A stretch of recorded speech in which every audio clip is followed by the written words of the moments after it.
Hello Internet, my name is Taliesin. And I'm Evitel. And welcome to a WoW podcast, obviously episode number... 78. 78! Woo! Ladies and gentlemen, welcome to the show! Hello! Oh, we got so much to talk about today. Do. It's good to see you. Wait, did you say And 78? you. It's 78. Yes, that's correct. Yes. Yay! I just checked. What did you It's think right. I said? Wow, I did look. not say 6-7. You get... I said 7-8. Keep up with the times, You've already done it. You've already blown it. We had a chance to be not those people, but we are those people. I'm sorry. We have children. That's what happens. So much. Oh, wow. You can see that I have got Chronicle next to... No, I haven't. I've got the Midnight art book next to me. Uh-oh.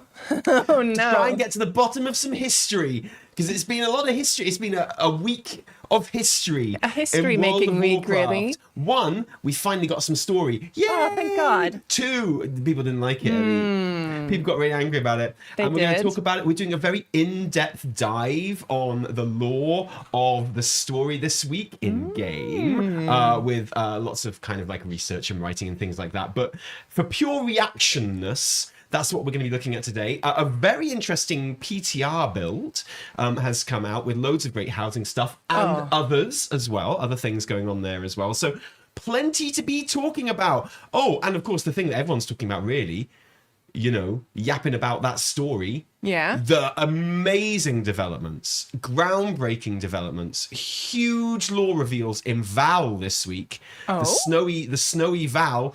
Remember the story in Val this week? It was earth-shattering. We're going to be talking about that as well. Wow. But Evie, what if they don't want us to talk about that? Oh, if you don't want to hear about any of that, you can just stick around. I do recommend you stick around because you can, in fact... Fuck! If you don't want to talk about that, just stick around. No. No.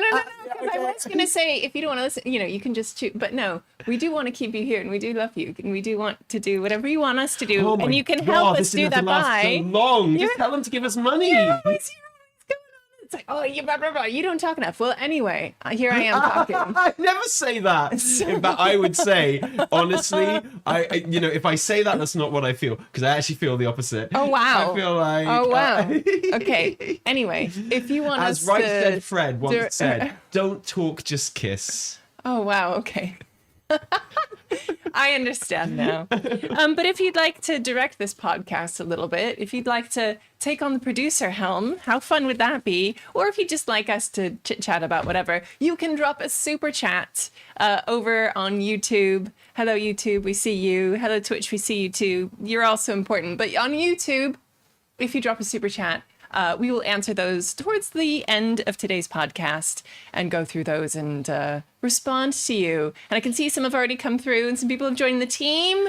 Oh, wow. What I love up, it when team? people join the team. I love the team. And people on Twitch, you sub during the show as well, and we really appreciate that, and we love you. Yeah. But we don't mention it on the show because it's a podcast, and other people listening later would get exactly. really annoyed, wouldn't they? Yeah. And I don't want Evie to have to go through and you know, edit out all of the people subscriing that we talk about and things like that. Because most of the show it would be otherwise, you know. Yeah. So it is what it is. So how's your week in WoW been, Evie? Hey, you know what? It's been pretty good.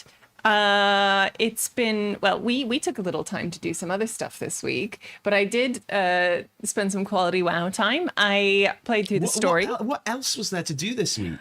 Didn't you know that there was new story in Val? Didn't you know that? Haven't you been waiting in tenterhooks? Weren't you on Wednesday morning? Weren't you like trying to get up at 5 a.m. so that you could play the new Val story before the kids got up? Isn't that what you did? I was doing that.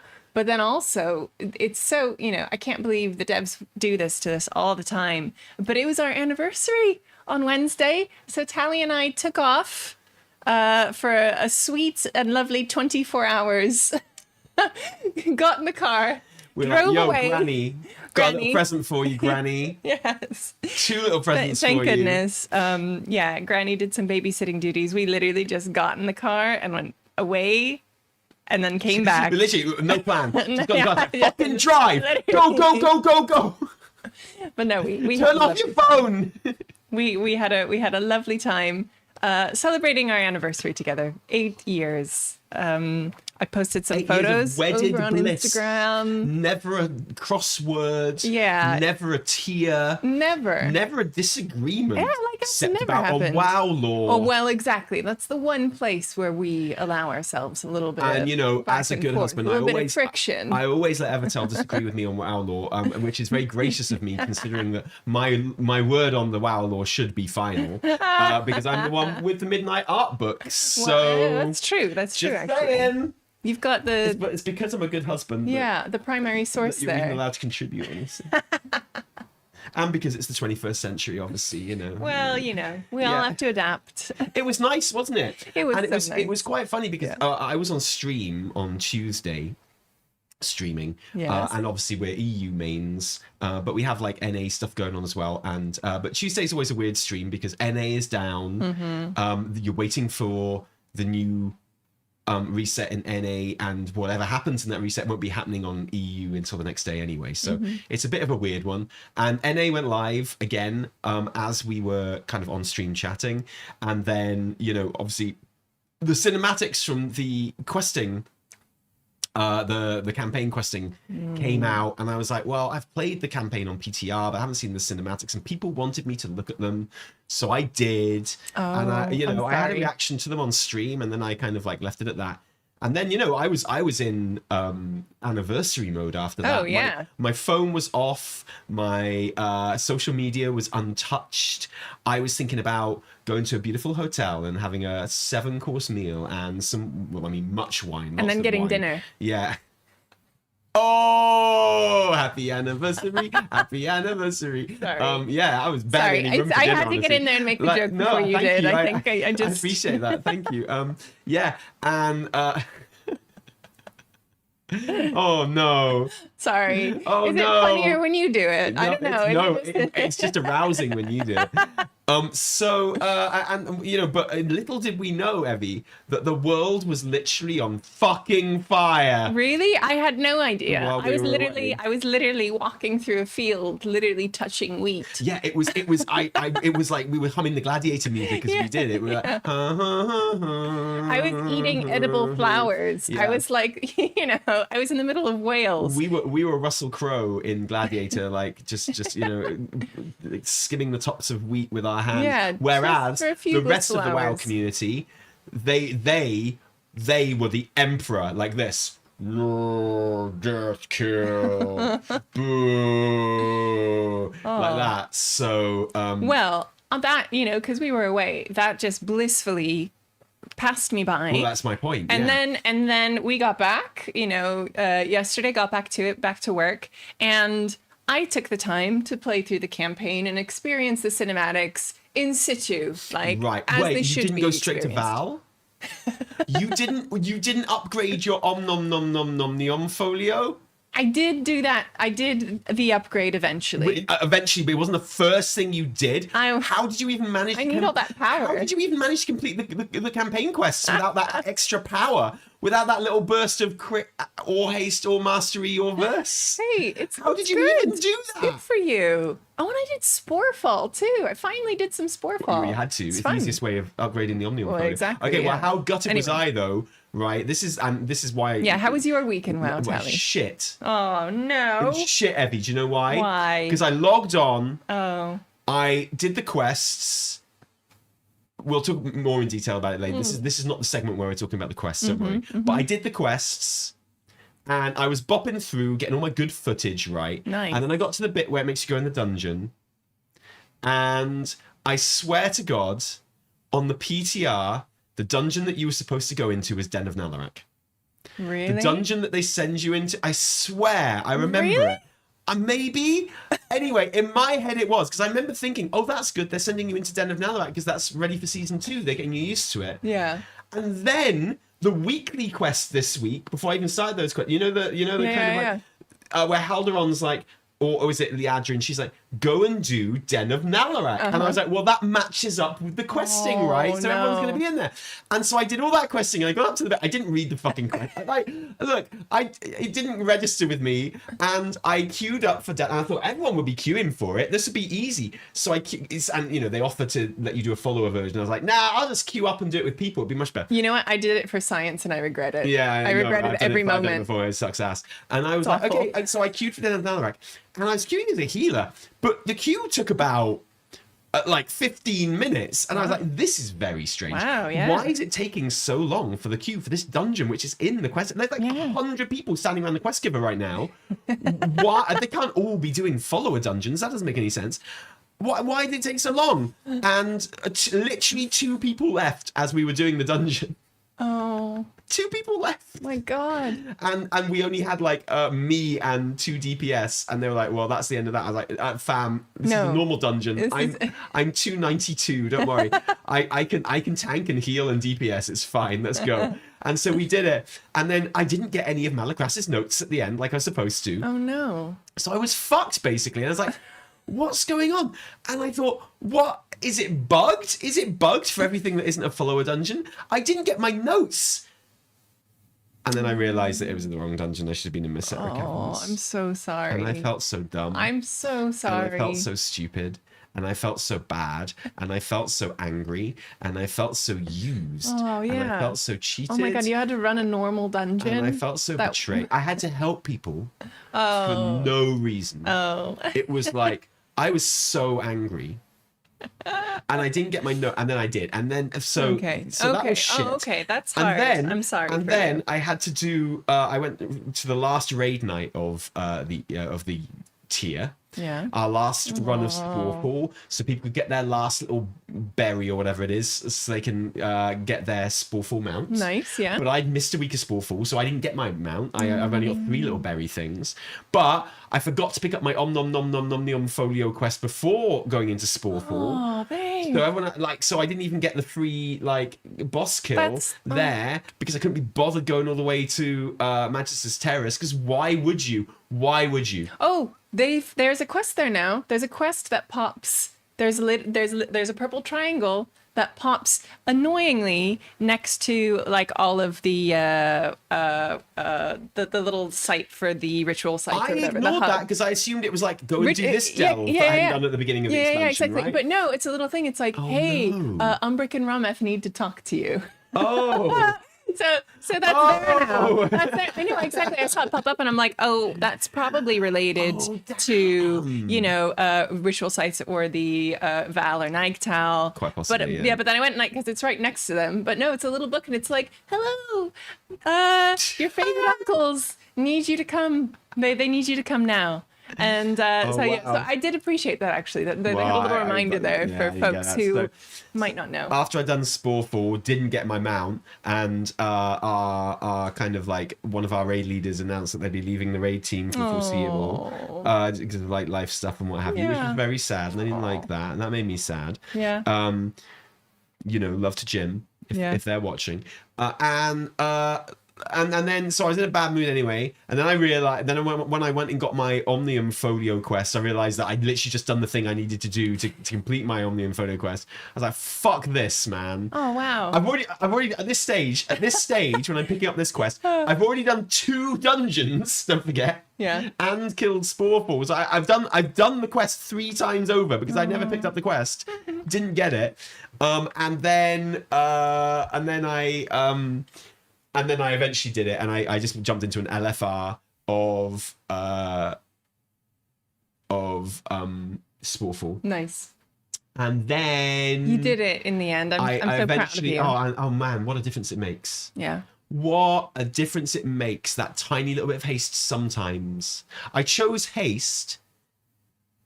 I probably should have gone for crit really as the better stats to choose for that because I've got loads of haste already. But I chose haste from the Omnium Folio as my kind of buff simply because I thought I might actually fucking notice this Omnium Folio doing anything. I thought It might feel good for a second. haste procs, I might actually notice that this thing is actually doing literally anything. So that's why I chose haste. I can't say I have noticed, and I'm going to switch to void for the main one as well. Void Just try to orbs, get, just so you can see them. So They feel good. So When they go like any pew, pew, feedback pew, at pew, all. yeah, they do you feel know? good when they come out. Now the tier is over for me, like from a kind of a competitive point of view. Yeah. You know, I'm maxed out on all my gear. I don't really want to push Mythic Plus anymore. Raid is over for all of like 4 weeks until we start up next season. Well, yeah, exactly. So I had a bit of a miserable night until Oh. I went into Val. Oh. I went into Val, and oh my god. Okay, listen, right. I can't tell am if you're being sarcastic, serious by or the not. way. Yeah, I know, Oh, I okay. I've been very Okay, sarcastic. because I was like, However, there's something really good. only to a certain point though, Oh, because okay, right, okay. like we were talking about this the other day. You know, if you follow this show and if you follow the weekly reset, you will know that on this show and on the weekly reset, we've ripped the piss out of Natal and Val a little bit for being kind of a bit silly and useless and just kind of like not cut and paste content, but the same old thing, Yeah, right? it's familiar. And I have to say, I actually take that back. Oh. I was actually wrong. That's what you can call this show. Call this show Tally was wrong about Natal and Val. Oh, wow. Because there's actually like a lot to like about Natal and Val, and I'm glad that they exist. And you know, I'm not even talking from the normal point of view where if anyone's got anything to praise about Natal and Val, usually it's like, oh, I like going in there and leveling alts, right? And yeah, it is quite fun to go in and clear the quests in an alt as a little break from dungeons and stuff like that. I think that is a fun thing about Natal and Val. I think that's cool. But that's not the thing I like most about it. Actually, I really like going in there every week and doing the little quests on my main. Yeah. I think it's really fun. I think I wish they weren't like spread out over 3 weeks each, the little quests. Yeah. You know, so I do one little kind of quest line in Natal and one little quest line in Val. Then I pick up the quest line in Natal again. Then I pick up the quest line in Val again. Next week I'll finish off the Natal quests. Next week, and the week after that I'll finish off the Val quests. And it's like, no, that sucks. Okay, we don't like time gating of quests. That's boo this man. But it's genuinely got some really good world building and some really good story, and I just really like it. It's cool. You're going to like these planets and they've got history and they've got, you know, years of history before you got there. And so in Natal, you know, you're discovering all like the Draenei stuff there, and like the old Draenei civilization that got decimated by the Legion, and then the Void moved in afterwards after we defeated the Legion. In Val, you've got, you know, we take out the boss guy who really likes animals. Yeah. The guy who's in all the Void invasions being like, I love your animals. Yeah. I'm gonna take your animals. And then when you beat him in week 1 of Val, he's got like loads of animals around him, and they're Void animals. It's like that. Cool. So you Cool. kill him in week 1 of Val, and then at the end of the questing in Val, you see like 3 other goofy Dominar arrive, and they're like, oh, that guy sucked, let's take over. And Yeah. it's like, ooh, okay. And so this week you kind of like, you infiltrate again and you disguise again, and you work out which of the 3 Dominar would be easiest to kind of sway to your cause, you know, and then we kidnap him, and like the story ends with him kind of in our camp imprisoned, right? Oh, okay. And Decimus and his name is Impetus. I was like, as soon as they arrived like 2 weeks ago, and they came out of that little portal, and one of them is called like Badassicus or something. Yeah. One of them's called like Fuckicus, and one of them's called Impetus. And I was like, I think that's the one we're gonna beat. I don't know why. I've just got this feeling. I think Impetus is our way in. I just got this nagging feel. I got this suspect. I've just been playing this game for a while. Yeah. I've got like this sixth sense for this kind of thing, right? It's getting a signal. You know, just Yeah. vibes. So Oh, cool. You know what? I'm actually really looking forward to doing that. Like that was on my to-do list last night, but I got caught up doing story, got caught up doing Om Folio and Sporefall, and some other bits. Oh, you know what, Tally? I was also wrong about something last week. I find that hard to believe. Yeah, I was wrong about being a downer about Dragonflight time walking. Because you know what? What? I love that. Copium. Fuck you. I had such a good time doing my little time walking quest. You were beaming. You were glowing. And I got like I was like, where have you been? Are you having an affair? I've just been doing Dragonflight time walking. I've just been to Valdrakken and I love it. So kind of, yes, I kind of am. Yeah. But like I genuinely, it's, I got like a armor customization for my Fey Dragon, which I feel like not enough people break out their Fey Dragons. Oh, actually. I think those are, like, I don't see any of those anymore. I don't see any more Dragonflight mounts anymore, like the Drakes, the customizable Drakes. And some of them are genuinely so good.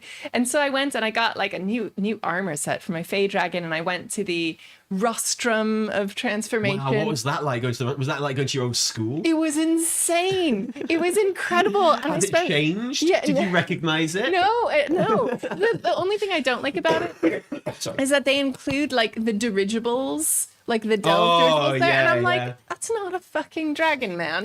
Don't.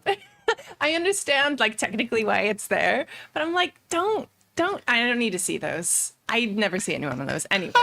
I kind of like some of the dirigibles. I love a helicopter. Okay, but the customizability of them is very silly. They're not. This is a major sidetrack, okay? Yes, but I just want to say, like, I love dragon riding, right? And I love the fact that all mounts can dragon ride now. I think that, or dynamic fly. However, the one kind of thing that really, really suffers from the whole dynamic flight thing and the new animations and stuff are like mechanical flying mounts. So hot air balloons, dirigibles, helicopters, planes, rockets not so much, but like anything which is like a vehicle, and then you've got the whole which is just like, and you're doing the whole kind of like it makes sense if you have wings. It's very dynamic, and it's like a living thing, kind of jumping around and flying around. And for mechanical things, especially if it's a big hot air balloon looking thing, it just looks so dumb. It doesn't make any like kind of physics sense at all.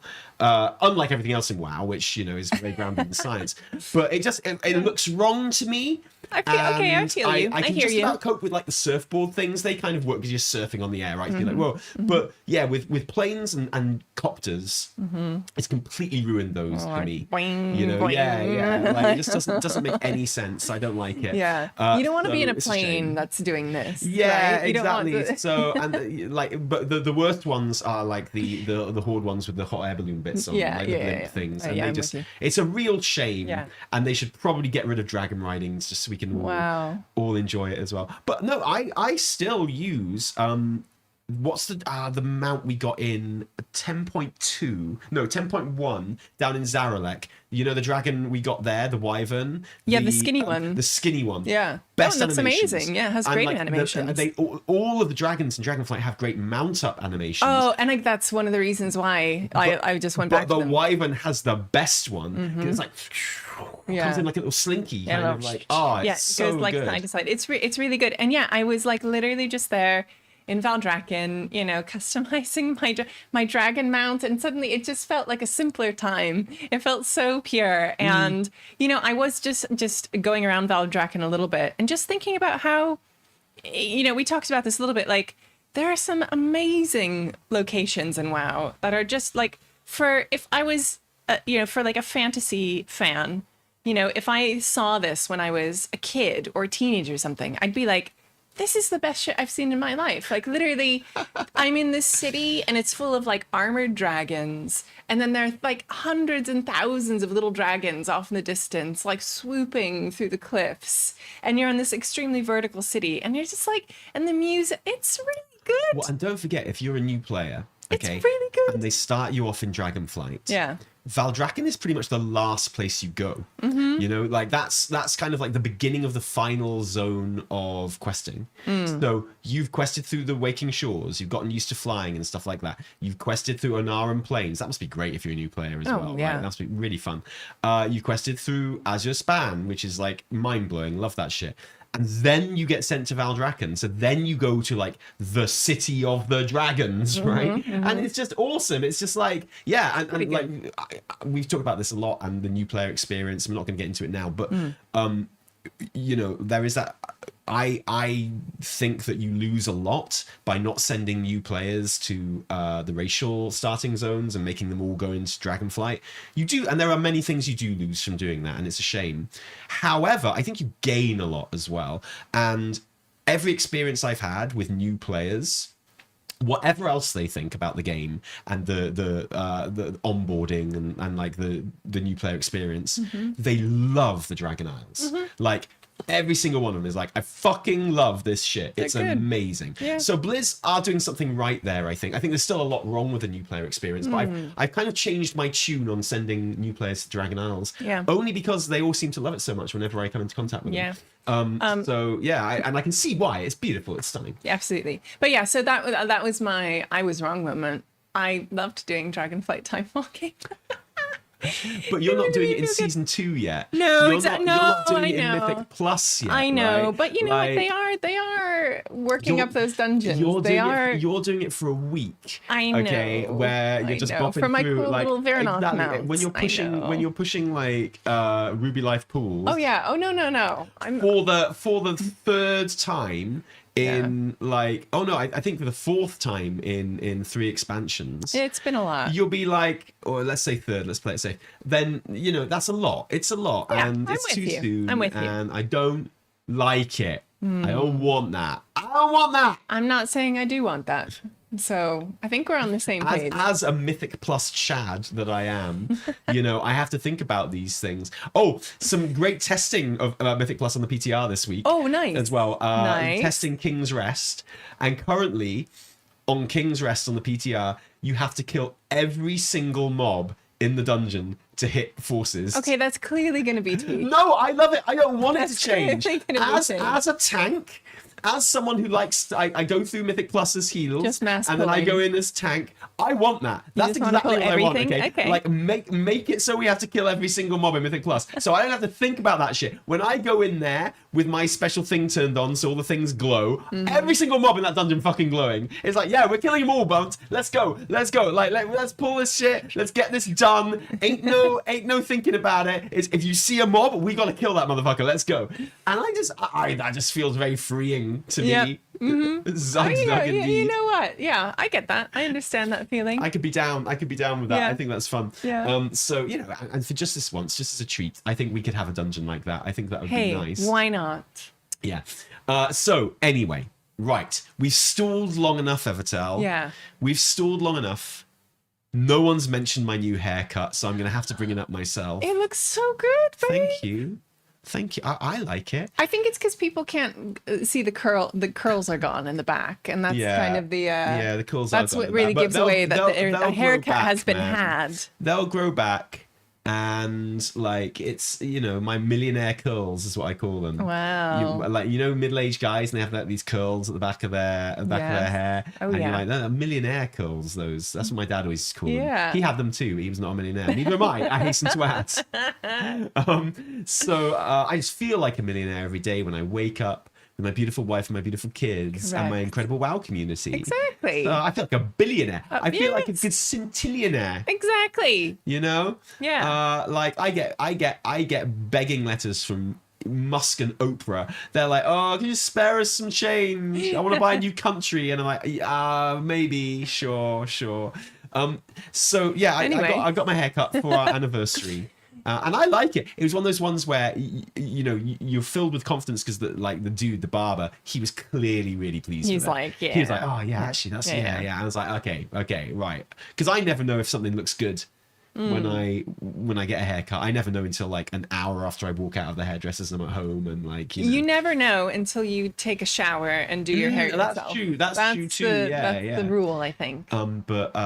So it's officially a wedge. He gave me a 90s wedge. He's like, don't be scared. How about a wedge? I was like, do it, man. Let's go. I love the 90s. Yeah. Saved by the Bell, Teenage Mutant Ninja Turtles. I cool, love that dude. shit. Yeah. So cool. I love the 90s. Right Said Fred. I love the 90s. Anyway. I'm like an expert on the 90s. Anyway.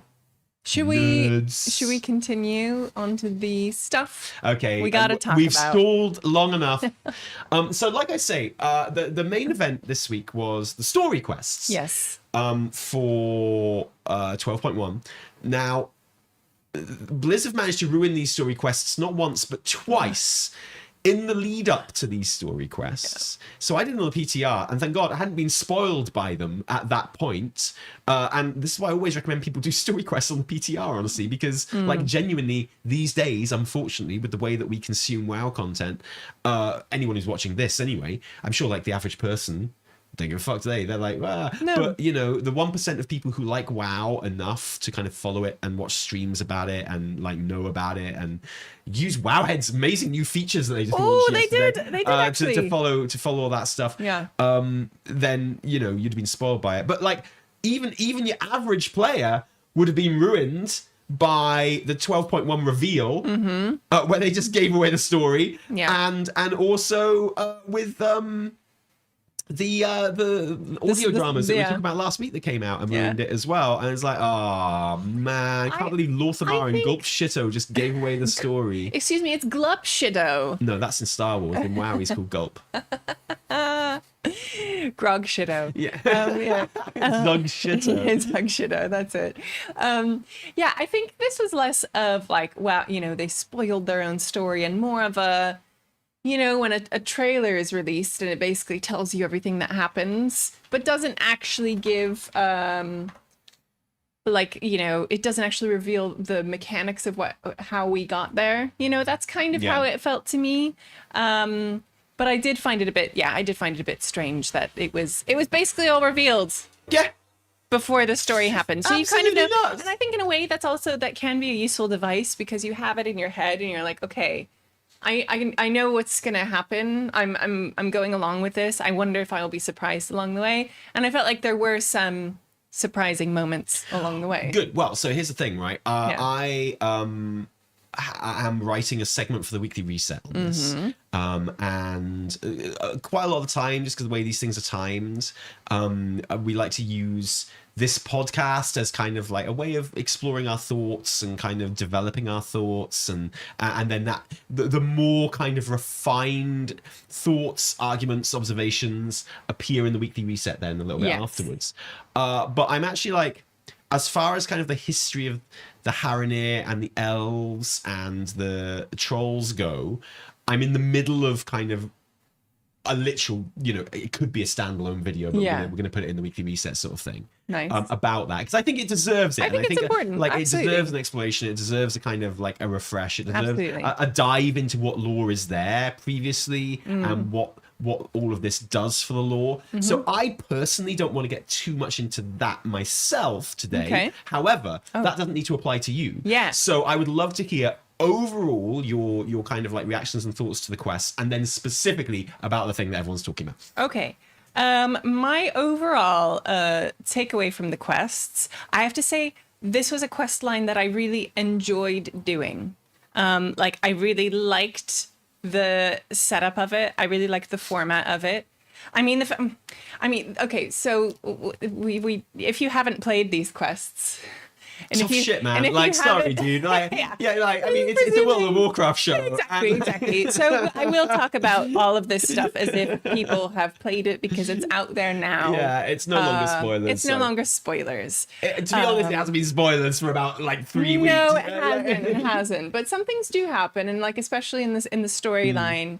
In the quest line. So yeah, you know, when, you know, the call came out, it's like, you know, God, and I always forget the Haranir's name, but the one who's in charge of, who delivers Hagar, the news. Hagar, yeah. She delivers the news. With the most awesome hair in the game. She does look sick. And I have Like- to say, in the cinematics, in the in-game like kind of cutscenes, Haranir look amazing. Yeah, they do. They look really good. Well, and the whole like Den of Echoes and all of that. Like, I thought it was really one of the things I loved about that quest was how many different parts of Haranir it sent you around that you hadn't been to for ages, like since the very beginning of the questing. Likewise. Like that. So you know, all being summoned there. Of course I went and I spoke to everyone. I had a chit chat with everybody who was there. I love seeing Talanji with like just her entourage all around her. I mean, literal queen. Yeah, she's a literal queen. I know, and I love seeing Talanji and like Rokan, and the first person I talked to is Chandra's Feathermoon, and she's like, I just fucking hate everybody. I'm looking out for night elves and no one else. Yeah. Go away. Even though I'm a night elf. And I'm like, okay. But did you say, but wait, I heard on Reddit that the elves are reunited now and everyone loves each other. Yeah. Weren't you at the love well? Yeah. Aren't we all like the power of friendship and family? That's what Reddit told me. I thought, and then you talk to Verisa and she's like, I'm never talking to the trolls. Like, are you kidding me? I enjoyed going through that and seeing how everybody literally hates each other. My favorite, though, was Umbrick, who just comes across as a total opportunist. He's like, well, no one's really into void elves, but, maybe, like, they see us as... I can think of someone who's into void well, elves. Exactly. He's like, no one in my professional life is into void elves, my personal life. But he... and he's like, well, maybe it's cool that people kind of accept us here, even though everyone hates each other. He basically did that thing that we sometimes do when we're invited to take part in like promotions or like events and stuff like that. It was like, well, we don't really want to do the event, but I do quite fancy a trip to this place. Yeah, I could. Let's go. Do we get a day like either side where we can kind of explore for a bit? Because that would be really nice. And he's exactly like that. He's like, I don't really care about this meeting, but I want to come and have a look around Harandar. This is fucking cool. Have you seen this shit? Yeah. So it was pretty cool seeing everyone there. And I like talking with everyone, and they're like, all right, let's do this. Let's hear what's up. And then of course there is this cinematic that plays, this reveal. And can I be honest with you? Yeah, that's what I would. In fact, I insist. I rolled my eyes so hard at that. It really. Do you know my favorite? Can you be more specific for yes, people? Yes, I will. I will be more specific. You know Zul'jan's face the whole time? That was literally my face. He's just like, he's like, and I thought the art style was beautiful. I love Zul'jan in that cinematic. I think he's fucking boss. His eyes are cool. He has he looks amazing. Like, it really gives you an appreciation for like troll physique and like his like face and his nose and his eye. Like his nose, it did it for me. Like, I know that sounds so weird. In fact, I wish I hadn't said it. But no, genuinely, I think he looks amazing, and he has like this amazing kind of like eyes and piercing eyes. Yeah. I thought he's so cool in that. But yeah, and likewise, Orwena looks like beautiful, and it's like suddenly I'm like, oh, Haranir, maybe they're okay. And then I saw this cinematic, and I was like, oh no. And I had a similar reaction to the characters in the game who are like, wait, no, hold on, this feels like a big drop of information. And I don't like it. Now, we're not going to talk too much in detail about the history of it. You can. But so the thing that I found, my initial reaction was like, okay, I'm not a huge fan of Haranir. I don't love them. I don't think the community loves them. Definitely. I think, as a whole. And the thing kind of happened that people were a bit worried about, which is like, oh, they've introduced them as like the progenitors. They are the ancestor, right? There's talk of like the ancestor, right? And so when I went into this, I'd seen some stuff on the PTR and I'd read some of the quest texts and stuff. And so I was like, oh, okay. The Haranir are here and they're going to talk about how we all have a shared ancestor, trolls, elves, everyone. But the way that the cinematic posits it, it's like, let me tell you a story. Once upon a time, there was some Haranir. Some of them went up here. Some of them went down there. Where are the ones who went down there? The ones who went up here, literally, visibly, some become trolls, some become elves. And I was like, oh, I didn't want that. I was like, I don't want it to be so explicit. And I actually don't want, I'm like, I don't love that. But then, afterwards, and everyone's responding, and they're like, I'm going to need to see some proof. I don't like this, you know. Well, and just as many people are like, who fucking cares? Yeah, exactly. And so people are like, why? Like, they still murdered my family. Like, what does it then make any fucking difference? Exactly. So rightfully What is this so, shit? loads of, the trolls and the elves are like, whatever. That like this doesn't change anything that happened. And then I'm like, okay, maybe this is because the Haranir are kind of famously like insulated. They are kind of isolationists. Like like we have said before, they kind of mess up. Like they're Well, I mean, look, so the one thing I like about the Haranir is how shit they are. Yeah. Like, I know people's major like problem with the Haranir generally in the lore is the people who sense and feel that the Haranir are kind of like crowbarred in a bit like the jailer or whatever. And it's like, well, we wanted this new thing. And instead of just having a new thing with their own history and stuff, it's like, no, it turns out they're really important in the history. Yeah. And like we gotta like paste over this kind of import and stuff like that, which, it feels a bit forced sometimes, right? And maybe one of the reasons I kind of like the Haranir is because I get the sense from them, and I think this is on purpose, that they are basically just shit. They're rubbish. They're just bad at everything. It's like, they heard the voice of their goddess. They decided to go and search for the voice of their goddess. It took them thousands of years. They finally got to the cradle where the goddess was, but the goddess was gone. Yeah. And, they were like, oh, should we carry on the search, the entire reason for our being? Yeah. Now we got here and she's not here. Should we carry on looking? And they're like, nah, let's just hang out here. No roots or anything there at that point. So they're like, nah, let's just not do that, actually. Yeah. Let's just give up completely and just live here forever. And then some of the like high up Haranir found out that the goddess had been stolen and locked away in a prison, right? And they were like, let's not tell the other Haranir because they might want to do something about it. It's like, yeah, no shit. Maybe you should do something about it. And like, they're just useless. And I love that this kind of carries it on with this thing of like, they go, oh, we know that we all share a common ancestor. If we tell the elves and the trolls, they'll probably stop fighting and love each other. And it doesn't. That doesn't happen at all. No. It's like really fucking useless. And obviously everyone just turns around and goes, who fucking cares? Yeah. A, I don't believe you. B, wouldn't even fucking matter if it was true. Exactly. Like, C, shut the fuck up. What are you doing? Like, they just come across as being incredibly naive and self-centered and like just completely oblivious, which makes sense because they've lived underground and not mixed with anyone else for a good billion years. Exactly. It's like they don't understand that other people are different, right? Yeah, exactly. And I far from that being a fault in the writing, I actually quite like that. And I think they are just like, I think people who are obsessed with, and it's a fair concern, right? Like, but people who kind of consider that the Haranir to be like Mary Sue's or kind of like pasted in need to consider just for a moment and reflect on and appreciate just how shit the Haranir are and how useless the Haranir are and who like how oblivious the Haranir are and how like literally they start all the trouble that happens in 12.1 at this moment, like by doing this thing. They don't achieve anything they wanted to, and in fact they just start a big lot of trouble. And which anyone could have predicted would happen.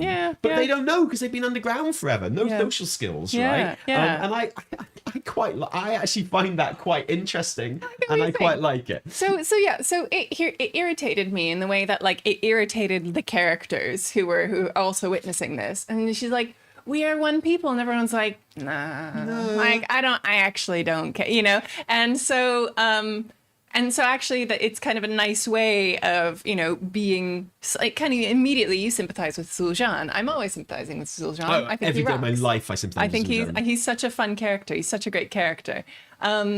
And so, of course, Zul'Jin being like, nah, I need some proof. Now, so I love the bit where they go and they kind of witness the memory of the great battle of the Amani versus what they call like the ultimate enemy of the trolls. Just he comes in with wrestling music.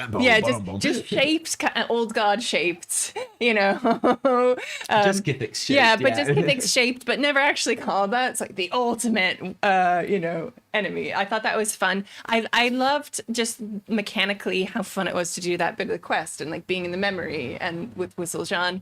And of course, you're there with Kinduru, his uncle, Who's who awesome. Like, rules. And of course, you know it's going to be his end because every time you talk to him, he has the line, he's like, hey, Ashura, you got a hug for your uncle? Yeah. And I'm like, fuck off, man. and like, so Jan's being really rude to Orwenya, and he's like, oh, what he meant to say was thanks. Yeah. I love it. Yeah, Kinduru is great. And he's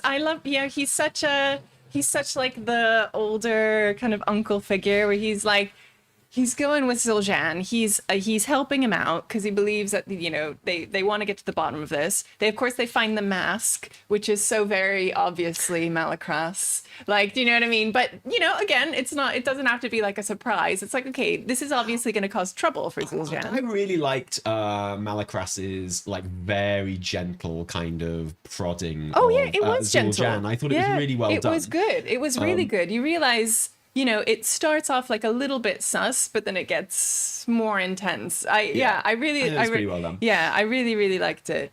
I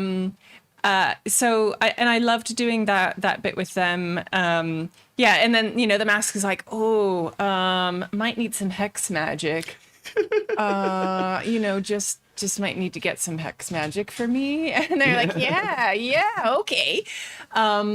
So I actually just really enjoyed doing those quests. Unlike you, I did go to the correct dungeon. You read the fucking Although, like I say, I was literally there, and I was like, oh, I should just queue. And then I was like, oh, you know what? For science, I'll do a follower dungeon. I can't remember the last time I've done one.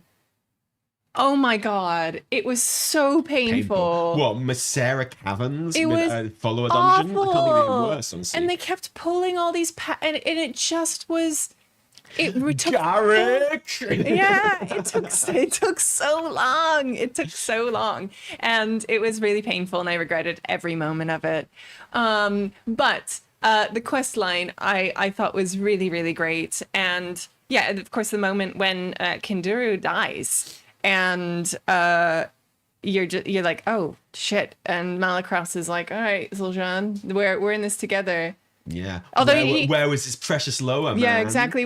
Sucked. So, you know, and Zul'Jin was already gone before that. he was far gone before that. And it's, you know, it happens from the moment when he's like, oh, Ula'tek is a weapon. We need this weapon. And it's like, you just, you know, Zul'Jin knows that it's basically like a Loa. Like, it doesn't matter if it's but like, it doesn't matter if it's a weapon or it's a source of great power or a Loa, you know, because he's like, no, you know, we can't rely on the Loa. And then he's like, ooh, is this, you know, butterfly memes, like, is this like, you know, magical source of power?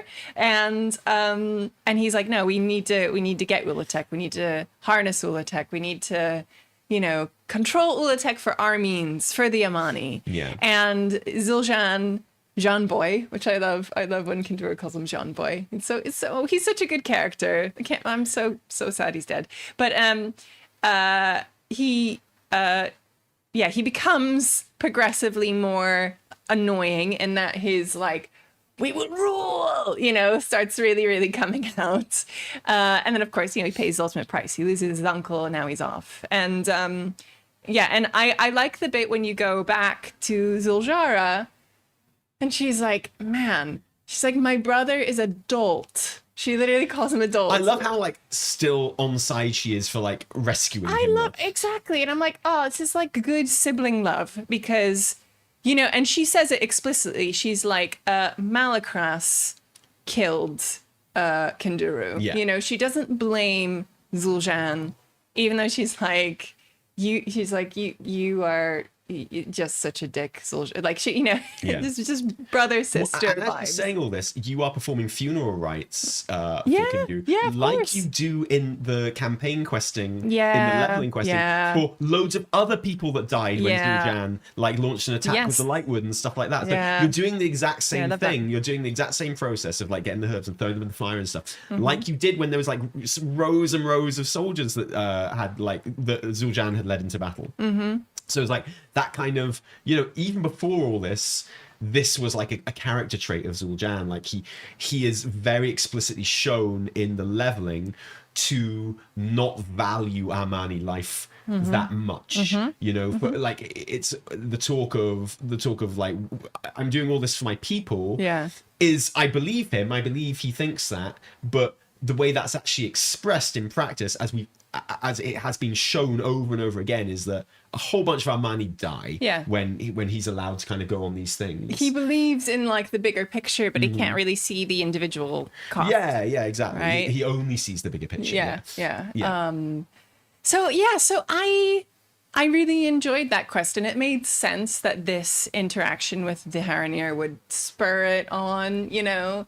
And I was like fueled with like kind of mild irritation, so it kind of like carried, you know what I mean? So I thought from like a storytelling point of view, I thought it was really good. Yeah, I really loved the way just like visually, I really love the way they're rendered in the cinematics. I think they look so beautiful now. They look so good. Have you seen my favorite Reddit theory about the cinematic? No. Okay, so when Orwenya welcomes Zul'Jan. Yeah. And remember, it's all of this that causes eventually 12.1, right? Yes, of course. So, yeah. So when Orwenya welcomes Zul'Jan, she puts her hands out like this. Yeah. And it's a pose that Xal'atath does a lot. Oh. It's a bullshit theory. I don't believe, but I like it. The idea that maybe she's Xal'atath and she has somehow kicked off these events. Because also not even that she's Xal'atath, just that she is like a harbinger of bad. Yeah. Like she is also a harbinger just by being terrible. of just upsetting everyone. Right? So this works on so many levels. So like the whole Haranir thing of getting everyone together and revealing this truth, which does not have the effect that they want it to, and in fact just makes tensions even worse. Oh, did you see Zug Shitto hanging out there as well when you were talking to everyone else? Which Zug Shitto? Zug Shitto from the audio. From the audio, yeah. He's like just in a corner, hanging out there, which I really like. And on the PTR, I was like, "Who's this guy again? I can't remember." And then when the audio drama came out, I was like, "Oh, yay, cool." Yeah. Oh, and when Lorthamar shows up, there's like little nose. Oh, he's just like, he's so mean. But so that doesn't work until Jan's like, "Oh, lies." And Orwenya is like, "I will show you proof." And what she shows him is, you know, the battle of the Armani fighting the Black Empire and stuff like that. And she's like, "This is proof because if we weren't linked to you in some way, we wouldn't be able to get these memories." Yeah. And I'm just like, sorry, how is that proof? I know. And then it's like, and you get this whole spectacle. But yeah, I also he doesn't take it as proof either, because it's shitty proof. Yeah. It's not very good proof at all. And also, like, just showing the Armani fighting the Black Empire, you must have better memories than that. You must have more appropriate memories than that. Like, you must have, like, surely you must have memories from earlier of these people, like further along their evolution or not so far along their evolution. And like, there just must be a better example. There must be I know, exactly. So I was suspicious of the whole kind of Haranir progenitor thing unfolding, because with that, and she's like, "Oh, you know, I wouldn't be able to see this memory if we weren't like related." And I'm like, but how does that work? Yeah, and why should I believe you? Right? You know. And also, then it'd be that thing of, well, okay, show me some memories that you have of the elves, then, to show that we're all linked. Exactly. It's like, exactly. At most, this is proof that we are linked to you. In some way. That's not the bit that's the bit that the WoW community is angry about. But that's not the bit that Zul'Jan am angry about. Yeah. I'm angry about being linked to the elves, right? So show me proof of that. Not of fucking like but I do like how, you know, the second he sees like Ula'tek and the idea of, he doesn't give a shit about the whole Haranir thing, and he doesn't give a shit about the whole elf thing, because and this is how it's presented in game as well, it is basically completely irrelevant to most of the characters involved. It doesn't fucking matter, does it? Yeah, exactly. Who cares? You know, like we all kind of share the same progenitors, like people on Earth to some degree, right? And it doesn't stop us having wars. It doesn't stop us hating each other. Exactly. It doesn't stop us like, you know, it's like, it's where we're at now, right? So like a lot of people don't believe it. A lot of people kind of knew it anyway, and it just doesn't matter very much to them beyond like an academic kind of interest. Like, and a lot of people just don't care one way or another because it changes literally nothing in their lives. And I really liked how Blizz leaned into those reactions of the Haranir. They just don't understand like the problems. No, they don't. They're like, this is good. I think that's good. I think it was nice world building for them. It is. It makes sense. And like, especially, and I feel like, you know, I think there are criticisms of this for sure, and I agree with your criticisms of it. But like, the whole kind of, they set the Haranir up as like a moral authority, or they set the Haranir up as being like all-knowing, and you know, that's a criticism that has always been around. And it's like, that's just not how they're portrayed. I mean, they see themselves that way. Well, but maybe they do, but no one else does. But the game explicitly shows us time and time again that they are not that. Yeah. And that they just like, and the council, the Haranir council, is shown as being wrong about literally everything. We go there at the very beginning, from the second we turn up, and all the Haranir council are like, Orwenya, you're bad, and your friends are bad. It's like, yeah, no shit, we're not though, are we? So we prove them wrong. And like, they do this thing where they're like, and then we do all like the old quests where we find out that the council have been keeping this amazing, like this huge secret for generations and generations and generations about the world soul. They haven't told the other Haranir, which is really shitty. Yeah. And now this, where they're like, if we can just get everyone together and we'll just tell them that we think that we're kind of all related somehow, and we've got like a common ancestor, is what they say, right? We share a lineage.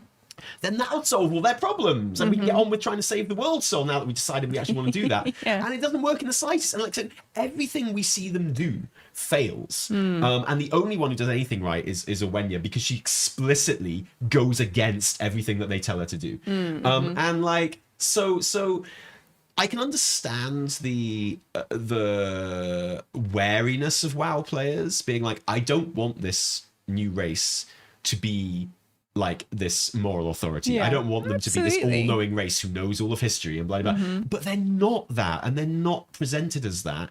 And Blizz has done nothing except show us how wrong they are about stuff since they introduced them. That's a good point. And I think to ignore that and focus on what you assume they are is just like is just like ignoring the actual story and the things that are actually being shown to you to just like an obnoxious degree in a way. But I can understand people feeling stirred and kind of I was like, this is annoying, and it's like, and then we were there, and then some of us went down, and then look, here's a little like literal visual representation of some of us becoming elves and some of us becoming trolls, and I was like,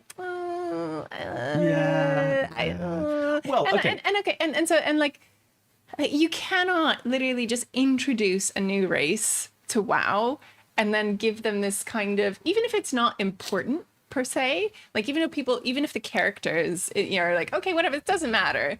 But like for players, when you see that, you're like, I don't want that. You know what I mean? Like, give me some dragons who are in a cavern for a while and then like are suddenly around, give me maybe, I guess, loads of, allied races, which are like, it's really hard. And introducing like a whole playable race, because when people have a playable race, they give it its like importance as well, because you can play one, right? Yeah, so I understand the irritation. Oh God, I understand the irritation. Yeah.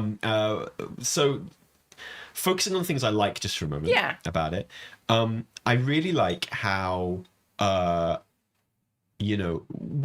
the whole, I hate calling it the reunification of the elves, because even at the time it wasn't. No. The temporary alliance of the elves to kind of win back the Darkwell and turn it into the Dawnwell, right? At the time, I was like, this isn't bad if we explore, how hard this is for all the races afterwards. Yes. And my worry is I don't really trust Blizz to explore those things.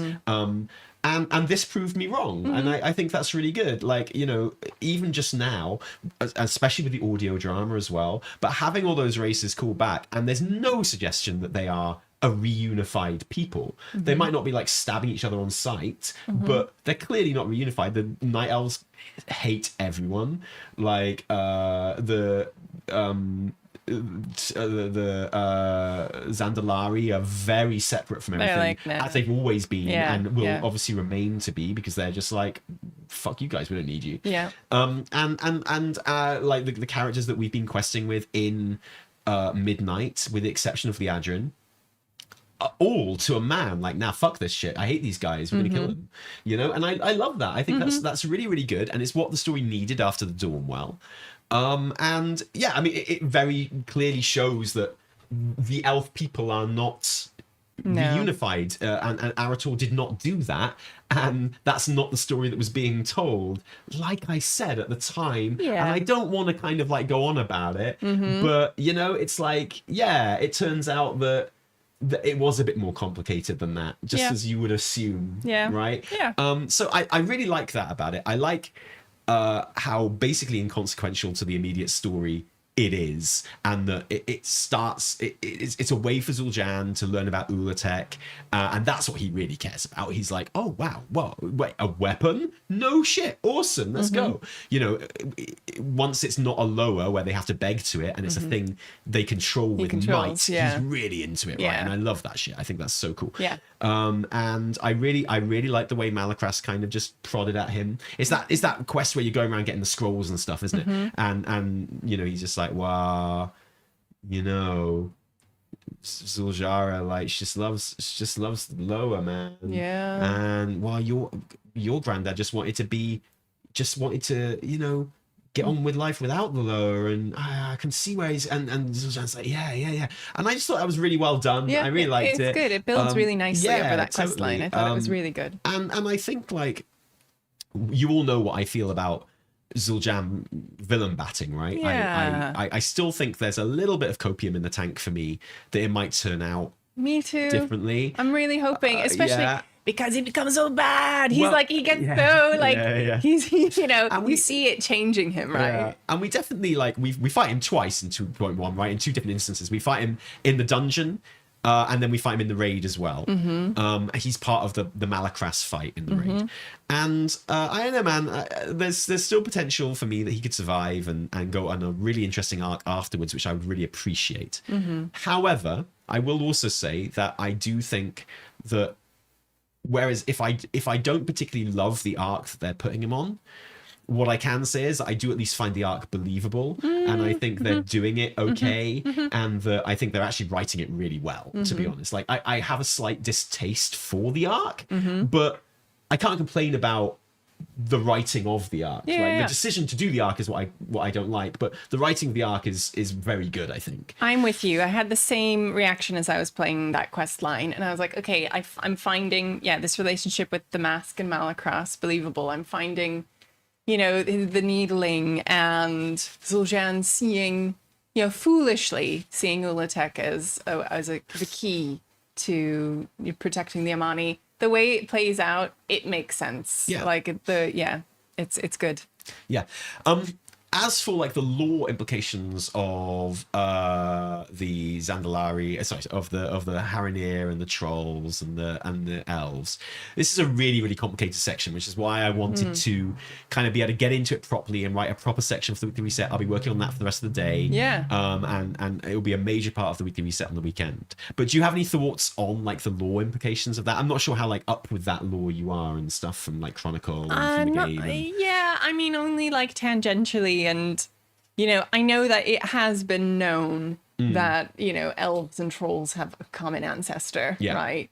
And that, like, that fact itself is not a surprise. It's like the introduction of the Haranir in there, which, you know. So the lore of elves knowing that they come from trolls, there's never been a suggestion that I don't think that trolls know that elves come from trolls, but like, correct me if I'm wrong, but there has been a suggestion in the past that elves know it, on some level, right? There's, like, a quest apparently, which I'm trying to get to again. It's hard because I need to see it with my own eyes. I can't just, like, take people's word for it. But there are, like, quests in Suramar, you know, where the camps are there and the elves are all at each other's throats, where, like, blood elf players are kind of leaving little kind of graffiti and shit for night elf players, night elf going, oh, you're just trolls, you know. So and you're talking rank and file troops there, right? So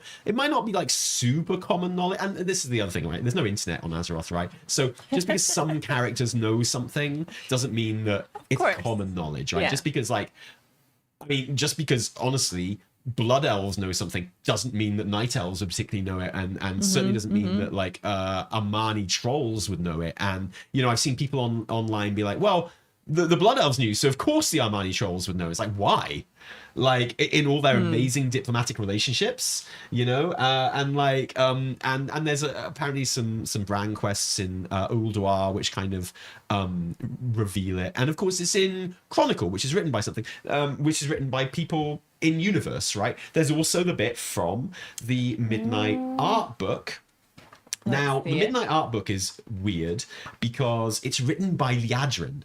The Midnight art book is literally written by Liadrin. Why? It's just her writing it, okay? So, when it comes to the Haranir, who at the time of writing this, she's barely met, like she's met Orwenya, that's it. Yeah. But no one else. And, it's Haldoran that goes on all the questing in so maybe she's heard some of this shit off of Haldoran, but you can take it with a pinch of salt, right? But she says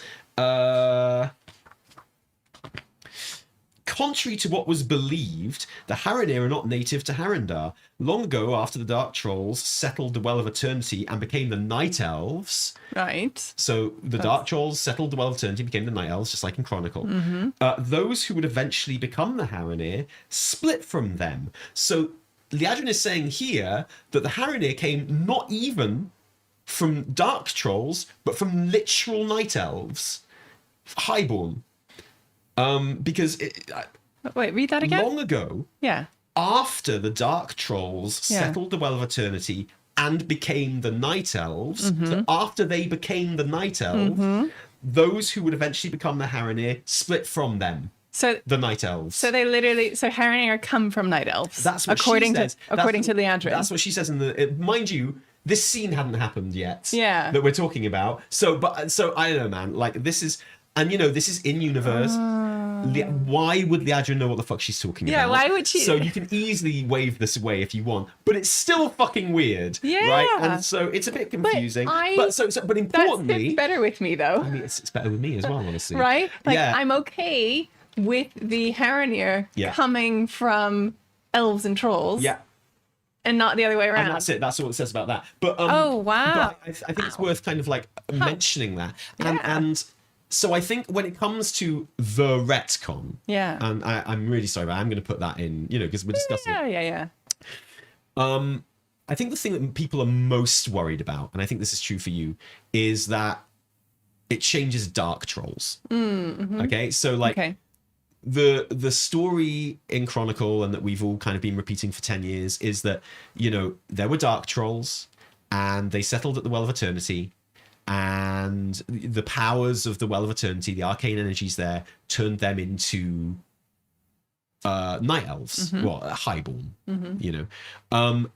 and they loved arcane, and they built this incredible society and civilization, which eventually became Ashara and the Highborn and Boo. We know what happened from there. So, and when the Haranir arrived, I think there was an assumption that it was like, oh wow, okay, well, some of the Dark Trolls left and went looking for their goddess, and the Dark Trolls that stayed up atop by the Well of Eternity, they became the Night. So it was like, and the worry with this quest line and the way it's presented is that actually there were Haranir, and Haranir turned into everything. Yeah. Right. And I agree. I wouldn't like that if that was the case. That just doesn't sit right with me. It doesn't sit right with me. I don't. And I've always said that. Yeah. However, I'm not sure that's what it's telling us. And it is confusing, and maybe it's confusing on purpose. I don't know. But, even within the cinematic, even within the Haranir relaying this information to everyone, there is a contradiction. So they say, the Haranir were up atop, and some of the Haranir went looking for their goddess, and some of them stayed up atop.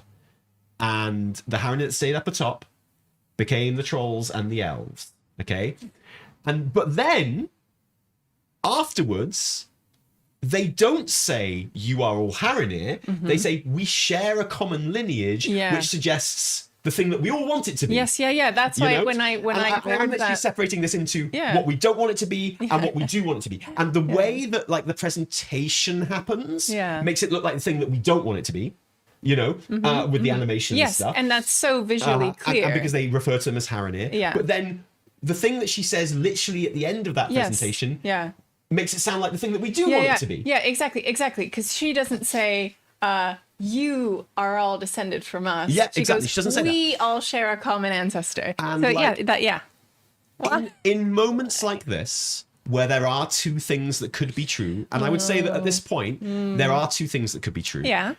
I'm always inclined to lean towards the one that A, is actually said out loud rather than being a graphical representation. Okay, so if she says we are a common lineage, yes, the stylized graphics that we saw, you know, that we are presented as what we are imagining in our heads as she's telling us this, could be seen to contradict that.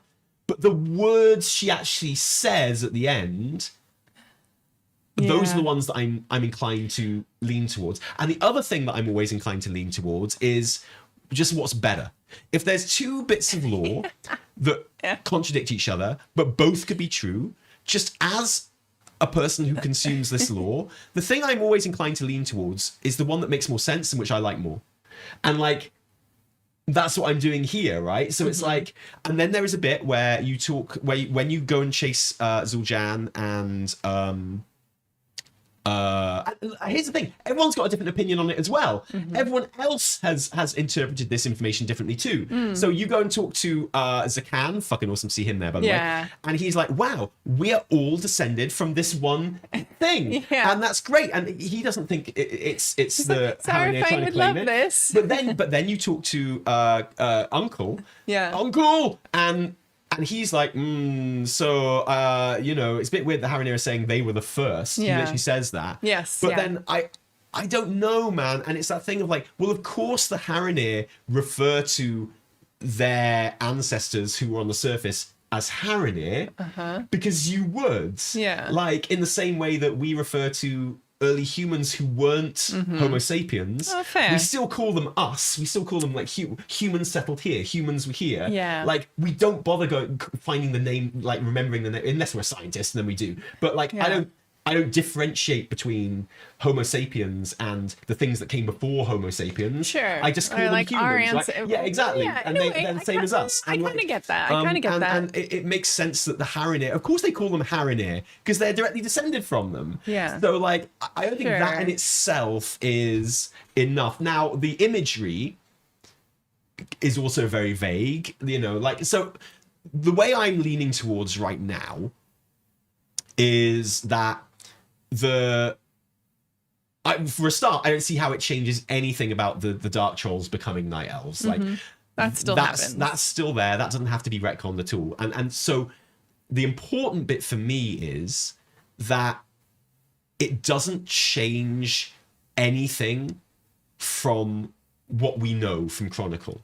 All it does is it gives us stuff before that start point. But from that start point, it doesn't change anything. So that's the very important bit for me, is it's like, I don't see why it changes that, like, the Dark Trolls settled the Well of Eternity and became... I don't see why that changes, you know? No, like, the Haranir, they went off below. The ones that were left up there became the Dark Trolls. And then the Dark Trolls did their thing, and some Dark Trolls didn't become Night Elves. We know that there are still one or two Dark Trolls around the place. There's one in Zul'Za.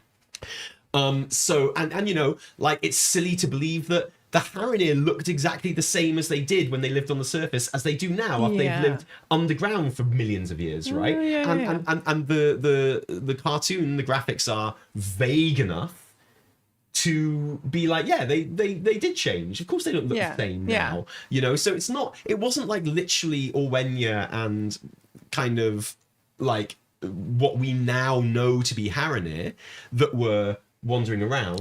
It was, as Hagar says at the end of all this, a common lineage, you know? But it's just the confusion is sown by literally the, like, a long time ago, some Haranir stayed above ground and some went below ground. Like if they could have just said, can I just, no, I agree. You know, I agree. yeah. So, but I just mean this is why the visual representation is so the visual representation binary, does and not it's like, help. Yeah, But I am inclined to, but you can. Here's the thing: you can make the visual representation work with what Hagar says, but you can't make. If you just take the visual representation as being like, the thing we don't like, you can't make that work with what Hagar says. Sure. So you can make the good thing work with both the cartoon and what Hagar says, but you can't make the bad thing work. Okay. Because that only works with the visual representation. Yeah. So I'm inclined to believe the good thing because it works with both those things. Yeah. Whereas the bad thing only works with one of those things. Does that make sense? But for me, like even if it were the case where they were all Haranir, that doesn't actually change the important bit for me, which is it was the Dark Trolls that settled the Well of Eternity. Fair. They haven't changed that to be the Haranir. No. You know, I liked it better when it was. And there's still room in this story for them to turn around and go, that common lineage, that was Dark Trolls. Yeah. That's what we all want. Someone can just clarify. Yeah. Yeah, it would be nice if like it was the Dark Trolls first. I don't know why I like that. I just like that. It's I just think Warcraft. Cool. Yeah. It's like you have to respect the roots of where all of these like the players, right? Yeah. We're invested in these things. Yeah. I mean, no, totally. And I think that's perfectly reasonable. However, it doesn't retcon the Dark Trolls. Good. It's just not a retcon in that sense. Yeah. It does take our understanding of. I mean, and here's the thing, right? Did we think the Dark Trolls came out of nowhere? Did we think the Dark Trolls just appeared? And other trolls existed when the Dark Trolls were around as well. So like the Dark Trolls weren't the OG trolls; they were just the ones that turned into the Night Elves, right? So like, did we think that trolls just appeared? Did we think they didn't evolve? Noble shared a really interesting excerpt from Shadows of the Horde, which is a really fucking old book. Yeah, like very, very old, right? Where what's his name? Who broke a tooth? Vol'jin. Vol'jin is chatting to some fucking ghost. Let me pull it up. Wow. Okay. The guy who broke a tooth is chatting to some ghost. I'm sorry. Hang on. I'm sold. I bookmarked it so I could bring it up. Okay, here we go. Okay. Vol'jin, Shadows of the Horde. And it says, who's even talking to? Anyway, I don't know. But Vol'jin's talking to some ghost. And he says, there may be truth in that. Do you be knowing what we called ourselves before we called ourselves trolls? And Vol'jin goes, I never. Vol'jin frowned. I don't know, father. What? Oh, he's talking to his father. Yeah. Neither do I, my son. The troll spirit bobbed his head.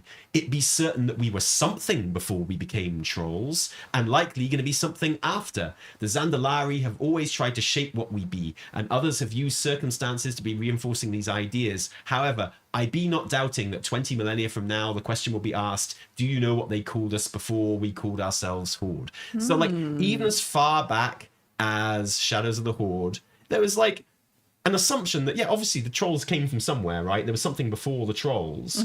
So, obviously, because they're native to Azeroth and they evolved on Azeroth, and there was something before the Tauren as well. And it's only like humans and dwarfs and shit that just appeared because they were machines that got the curse of flesh and stuff like that. But we're talking about races here that evolved on Azeroth. And they had a progenitor. Yeah, they had a common lineage eventually with everyone. You know, there's a guy on Twitter commenting on this who's like, oh my god, so what, they're going to reveal that everyone on Azeroth has a common lineage, and at one point they were all just this amorphous jelly blob. It's like, bitch, wait until you hear about the history of every single species on Earth. That must have been sarcasm. Like, I don't think it was, honestly. It was like, I'm going to give him the benefit of doubt. Congratulations, you've just solved how evolution works. Like, yes, well done. But so like, you know, it's not a new thing that the trolls were something else before they were trolls. Like, it's in Shadows of the Horde, right? Yeah. So, I mean, I share the just general humphiness about it.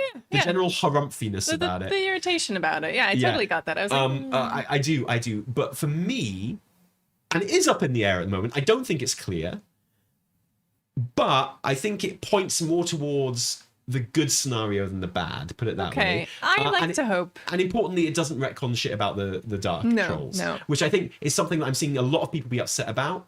And I don't think that's accurate personally. I don't think it changes shit about the Dark Trolls. Got you. You know? What it does mean is when Azeroth eventually appears, she's gonna look like a fucking Haranir, isn't she? And it's like... That sucks. Yeah, it does kind of suck. But, you know, like, if you're confused as to why the vision that Hadar shows us contradicts the things she says and doesn't seem to make much sense and is a bit vague, can I just refer you to the thing we were talking about minutes ago, which is the Haranir are pretty shit.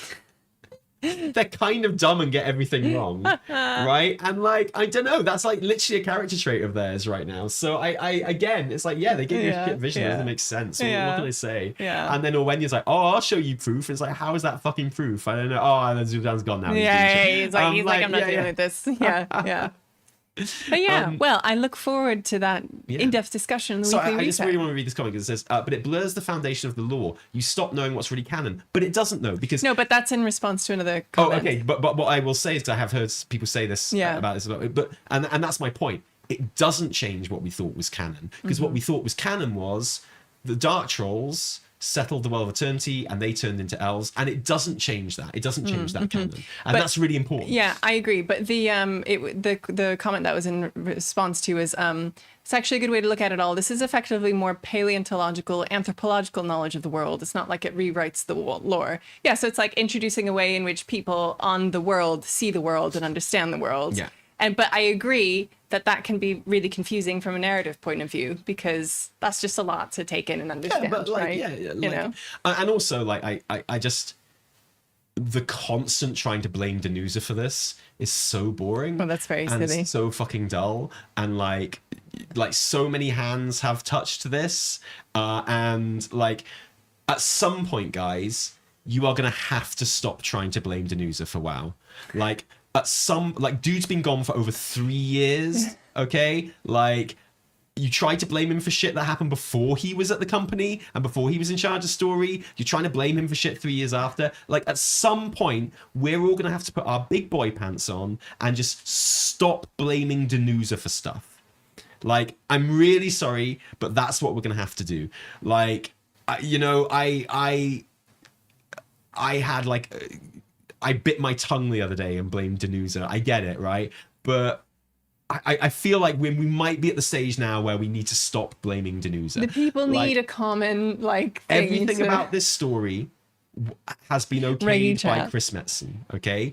Everything that happens in the World Soul Saga is okayed, if not explicitly planned, by Chris Metzen.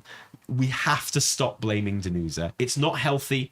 You know, you're being like Zul'jan now, right? You're looking back, you're trying to change the lore, you're trying to change the canon, just so you can be angry at this poor fucking guy who hasn't worked at the company for 3 years, okay? You're going to have to stop. You're going to have to stop. Yeah. You have to blame John Blizzard for this one. Sorry. Yeah.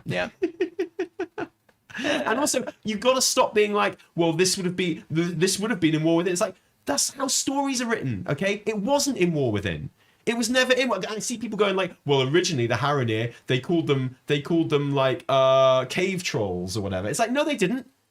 It was in the data for a while, but they were never called that. If it's not in the game, they were literally never called that. And in development, you call stuff all kinds of shit. Yeah, true. Like, when I'm writing a script, sometimes I, like, as a heading, I literally call stuff the shit bit that I don't understand yet. Because I'm still writing it and I'm still developing it. And if you went back and saw every first draft of every script I ever wrote, you'd be like, well, originally Tally called this the shit bit that he doesn't understand yet. So I think we can all infer something from that. It's like, no, because I came back to it and I sorted it out and like I changed it. And, you know, none of that stuff in my original script was canon. And them being cave trolls or whatever isn't canon because they changed it before it was live and before it was published and before they presented it to you. Like, what's in the data doesn't fucking matter. Like, Mala, the Black Empire general who appears in Mythics in BFA isn't Kithix. He was called Kithix in the data. They were probably going to make him Kithix in the game, but that's irrelevant. That's not they didn't call him that. He's not Kithix. He's not that. You know, it doesn't matter that he was called that in the data. It just doesn't fucking matter. Yeah. Like, this is the creative process, and you change things and you swap things around, and that's not a bad thing, you know. And like everything that's happening in Midnight right now is because Chris Metzen wants it to happen. And Chris Metzen, he moved some bits around to different expansions and to different patches and things like that. But the reason he did that was not to hide them, was not to kind of like, it was because the story he wanted to tell, he felt worked better by doing that. He didn't go, oh fuck, what are we going to do with the Haranir? Better move them to Midnight. He was like, the story I wish to tell is served better by moving this part of the story to Midnight. And like, it's him that does that, not Danusa. I don't know, but like, you know, he could have scrapped it if he wanted. He didn't. It's the story he wants to tell. So we gotta stop blaming Danusa, guys. It's starting to sound a little bit deranged at this point, honestly. It really is. It's like, just stop blaming the dude. It's not his fault. I'm so sorry. It's weird. It's very weird at this point. It's been 3 years. Anyway, sorry. Anything you'd like to add to that? No, I like I say, I just look forward to seeing your thoughts coherently in a video. Well, because that wasn't coherent. No, it was very coherent, but in a kind of, you know, I look forward to hearing that. Yeah. Sorry, wasn't it basically confirmed that Harandor was going to be in the War Within patch that got changed to Koresh? No, it's not been confirmed at all. We know the Rootlands was in the War Within data, but like there was a whole N'Zoth zone behind Nazjatar in the BFA data, right? Like it doesn't like, we can't go, well, don't forget, canonically we all fought on the N'Zoth zone. We didn't. They started building it. They decided against it. They changed it, right? Like, there's nothing canonical about the N'Zoth zone that they half built behind Nazjatar in BFA, right? And they almost certainly started building Harandar to be a zone in the War Within. That's true. But then to say it was confirmed that it was going to be instead of Koresh, why, I think that's completely wrong for a start. Clearly, it was going to be instead of Undermine. Like, clearly, like it's a first major patch zone, Harandir. It's like clearly that it was obviously going to be instead of Undermine, for sure. Like, I mean, that's obvious. But then I can't confirm that either. That's just like how it feels to me. So no, nothing's been confirmed about any of this. You know, all you've got confirmed is that there was the Rootlands in War Within data, and that's it. That's the only confirmation we've got of anything, really. Yeah, and very obvious clues that there are links in Harandar to kind of War Within stuff like the World Soul memories and shit. So yeah, clearly it was originally intended to be in the War Within, and for narrative reasons they moved it to Midnight because Metzen thought it would tell the story better. So who am I to argue with Metzen? You know. Yeah. Thanks for that, Tally. It's good. You're welcome. Yeah. It's good. Tell me about housing stuff that's on the PTO. Yeah, shall we have a quick look at other stuff this week in the news? I love this. Wowhead is describing this as Big Power Week for the Omnium Folio. So please ensure that you get your big power. I got it. You get the big. Good. I haven't noticed it. Yeah, we'll see how that plays out. Yeah, this is also the second week of Turbulent Timeways time walking. It's BFA this week. Get in there. Oh God! Wow. Yeah. Okay. Yeah. So get in there and get your time warped badges and work towards your Viranoth mount. But yeah, the thing this week that really is truly exciting to me is stuff on the 12.1 PTR, which include exteriors and artisanal runes. Can you give me that full screen and I'll So Oh, wait a minute. So that's me. That's Hang on. You. So yeah, so they've data mined some new exteriors. This happened a little while ago on the PTR. This was the one with the exteriors that are called Shop Fall. And everyone went, oh, shop exteriors, yay. And then literally there was a blue post immediately being like, never fear, this is called shop, but this is not going to be on the shop. Okay, if you say so. I know, I'm like, sure, I kind of understand why people might think that, though. Yeah, I know, and it's literally, you can see it's called Shop Fall. So anyway, we still don't know what those are. You cannot view them on the PTR. There are also, I completely forgot about this, large house exteriors. And they're massive. I mean, yeah. They're so huge. And again, we don't know what they look No, like yet. we do. They're on the PTR right now. Oh, are That's they? the old article. Yeah. Oh, shit. So like they're on the PTR right now. They're massive. Oh. They take up like huge swathes But of the ground. they're You already can so go big. build one right fucking now. God, okay, I Because will. Also, we can actually finally properly test all this stuff because those of you that have been trying to test housing stuff on the PTR since day one, whenever you copied a character over, it did not copy your house progress over. So you always start at level 1, and you're like, well, I would love to try these new rooms and stuff and all this new stuff, but I literally have to level my house from scratch again to get to level 9 or whatever, so I can try all this stuff. Yes. Now, when you copy a character over, it will copy over all your housing data, so you can do that. And so now people are like, great, I can try the large exteriors and stuff like that. And Yeah. in fact, I'll see if I can find some on Twitter. Oh, while yeah, we're here, yeah. right? While you you're keep doing going. that, another thing that's been data mined are new interior rooms called artisanal rooms. Man, these are so good. So these are basically pre-made interiors. They don't have decor in them, but they're just a little bit more zhuzhy and a little bit more exciting than your just standard like box rooms. They have lots of details. You have a bunch of Belemeth rooms, Ogrimmar rooms, Silver Moon rooms, and Stormwind style rooms. And you can see on the image here, they are so good. You got some like these Belemeth ones. Now, There's these one with a images are pond. these images on the icons Yeah. are the only thing we have of these so far. These are not testable, Yeah, as far as I'm aware. So this is all we can see, but you can see that there is a room with an actual interior pond. Insanely good. That's called the temple. Yeah, the temple. That's Belemeth Temple, that one. Belemeth Temple. But I really love the Ogrimmar ones, which have like the skylights and stuff in them. Yeah, you and then can't- you've got like the yeah. the folky human ones that have like proper, just full on windows. Yeah, which I think are huge fantastic. windows. Yay for those. I Like think that's great. little prosceniums and stages, little setups. Some of them are described as like armories, right? Yeah. But they're super versatile, yeah. And you get lots of these kind of new kind of like a way of light coming in. You've got these kind of light coming in from the middle of the Ogrimmar ones, which looks super cool. Yeah. And you know, a Stormwind room, which Silver Moon rooms, which like are just the more detailed Silver Moon rooms you might find in Silver Moon. So these look really, really awesome. You get them for it looks like 50 community coupons each. Which is not super cheap. It's not cheap. I mean, how many is that if you want to buy all of them? That's like 1,000, right? 3, 6, 9, 12, 15, 1,500. 18. Oh, no, even more. Yeah. Yeah. Okay, that's a lot. Lots. 6 But times 3 is 18. That's 1,800. 1,800 community coupons if you want to buy all of them. Not including the 2 that already exist. So, like the outdoors rooms there. But so yeah, you'll get them through community coupons. They look really, really good. Yeah, so they were described as armory, display rooms, lofts, grand halls, kitchens, theaters, stone pit, temples, council rooms. Yeah, and the real.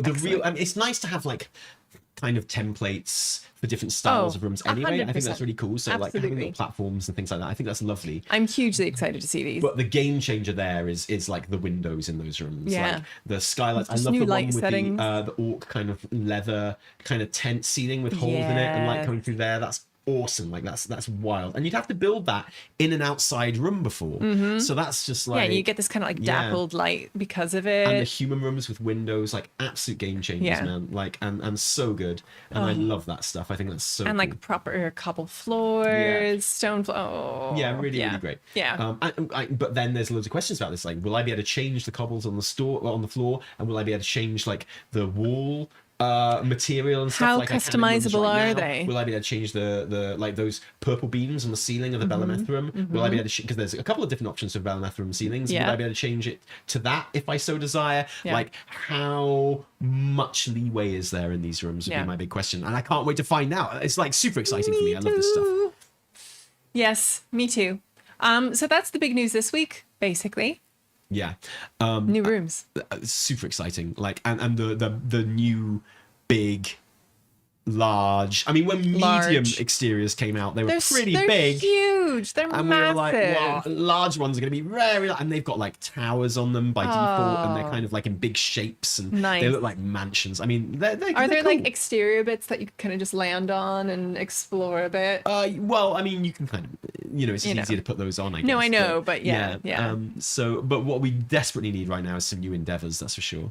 Like, I'm at the stage now where I'm going in and I'm setting the endeavors for our community patron guild, Mm-hmm. and I've literally forgotten which endeavor was the last one we did. So apologies to our patron community guild if it's the same endeavor like 2 months running.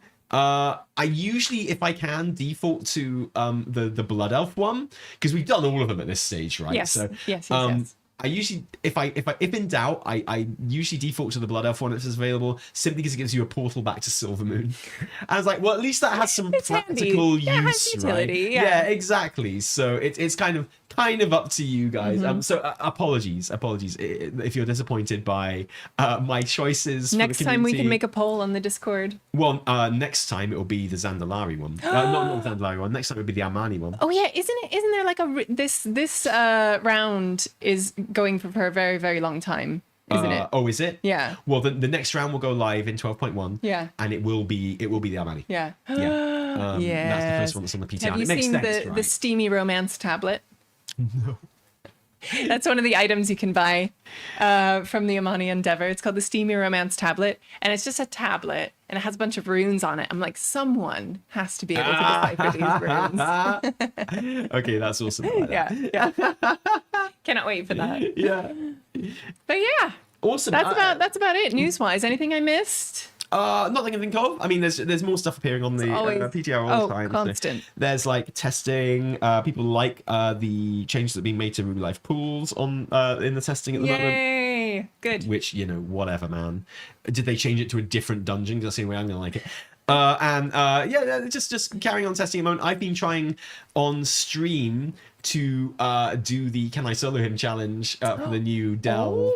The new Delve. Any Nemesis. progress? No, I got my ass kicked. I did it on normal, Okay. pretty accurately, but it's hard. It's tricky for Okay. me, at least on the hard one. But I want to get in there day one. I want to practice it on PTR Oh. and then get in there day one and fucking get the title. Get the for Hall being of one of the Fame? first. I want to get the Hall of Fame for it. Aw. So I'm going to You go got in this, there. babe. I'm going to Believe in you. train. You can make a training montage for me, like just get my ass kicked by this fucking snake over and over again. Yeah. That's my plan. That's what I'm doing. Are we ready for some super chats? I think I'm ready for some super chats. If you could. Oh let's yeah, see. absolutely. Sorry. Well, Thank you to everybody who has dropped a super chat today. We appreciate you. We see you. We love you. We honor you. We do our best. we do honor you. Yeah. The next first one is up from History Nerd Kevin. Lovely to see you, friend. Happy anniversary, friends. Hope you had a great days of celebration. It was like I say, just about 24 hours. We did. We went to this amazing restaurant, which is part of they've got a hotel attached to the restaurant, right? Yeah. But the restaurant was there first, sort of thing. Yeah. It's like this stately home in West Wales. It's got these most beautiful grounds. It's got this huge herb garden, Like a walled garden that they grow all medieval of their shit style, in. and It's they amazing. grow all their garlic and leeks and onions So and good. herbs and artichokes and they do this 7-course tasting menu or whatever, and the best course every time is just literally a little bowl of vegetable from the garden, just different vegetables and roots and stuff from the garden, and it's like God, it blows my mind. It's so good. And so you go there and you get to wander around, have a look at all that, no one's showing you around. You're just wandering around and having a look at everything growing there, and it's going to be in your meal later on. It's You see the chefs popping out every now and then with a little bowl and just harvesting and then just going back in. Yeah, it's so dreamy. I highly recommend doing something like that with your partner. Yeah. If you just need to once been married for 8 years. Yeah, exactly. Just loved it. So yeah, it was a great time. Evertel bought me a very nice bottle of whiskey, which was very lovely, which I look forward to drinking all of. All of later. it. Oh, and we got really drunk because we got the wine flight as well. Well, so we did it where like we got a special have to chosen do it glass that of wine way. with each course. a sort of little, thing. a bit And of I love wine. that shit because when the waiter, it's like the Bear, right? And we watched the Bear last week, so we were in such a mood for it, right?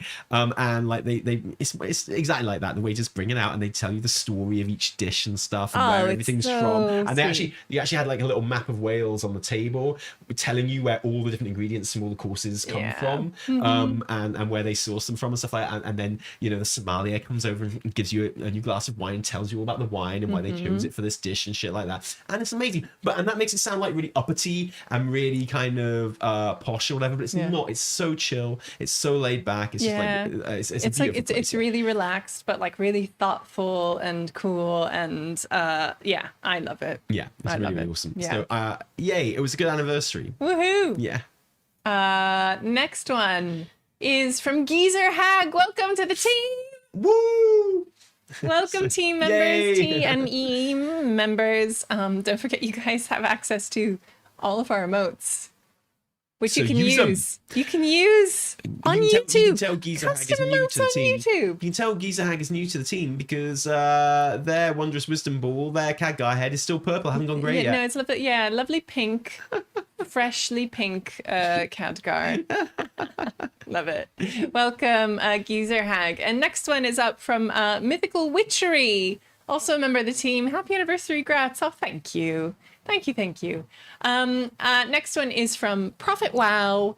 Thank you for the super chat, Prophet. Happy anniversary. Glad I can catch you live at work for once. This is a benefit of a random Friday morning podcast. It's nice to change it up sometimes.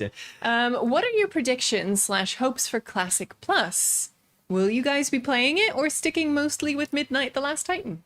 Well, what are we thinking? It's been hinted to me because no one's told us anything about Classic Plus. No, we know nothing. No, we know nothing about it, apart from it's definitely happening. Apart from what's known. Yeah, out there, exactly. It's definitely happening. They're definitely going to announce it at BlizzCon. It's been hinted to us by, people we will not reveal, that we're going to really like it. So that's good, isn't it? It was hinted to us. They were like, "You're going to really like it." You're gonna like it. Yeah, and like it was. like, that was told to us quite confidently. Yeah. So it was like, okay, Like, well, am I that sounds good. gonna like it? So, like with Classic and stuff, I got really excited about Classic, and I was like, I really want to play this, and I did. I had a really good 2 weeks in Classic when it first released, and I really enjoyed it. remember you did, I yeah. wouldn't change anything about it. It was great, but then I fell off it, and I kind of always like new stuff that progresses the lore and the world and the universe, and I'm always just gonna like retail more. I can't help it. So I know the same thing's going to happen with Classic. Probably I'm going to be all like, wow, that sounds super interesting, Classic Plus. I'll jump in there, and I probably will when it launches. I'll be really excited about it, and I'll leap in. And I'm sure I'll have a really good time with it for a while, at least. How long will I stick with it? If past history is anything to go with, probably not that long before I head back to retail. But Classic Plus is Classic Plus. It's not Classic, right? So depending on what there is in it and what they do with it, I could be well up to it. Could be cool. I could be well up for it. I'm definitely gonna give it a spin. Yeah, for sure. Like for me, my main worry about Classic Plus is what if they put something in Classic Plus that I really, really want in retail, and so like such an obvious win for Classic Plus. Like if I was on the Classic Plus team, right?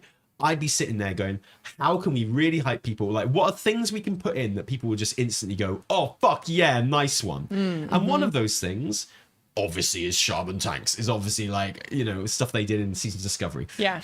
But one of those things, like the most obvious win you could possibly do, the most like, you just drop that in the reveal trailer, people are going to talk about it, people will be really hyped. Playable ogres. Like, if I was on the Classic Plus team, there is nothing that would stop me putting playable ogres in Classic Plus. Okay. You would not be able to stop me. I'd be like, we're putting playable ogres in Classic Plus. They were originally planned to be in TBC.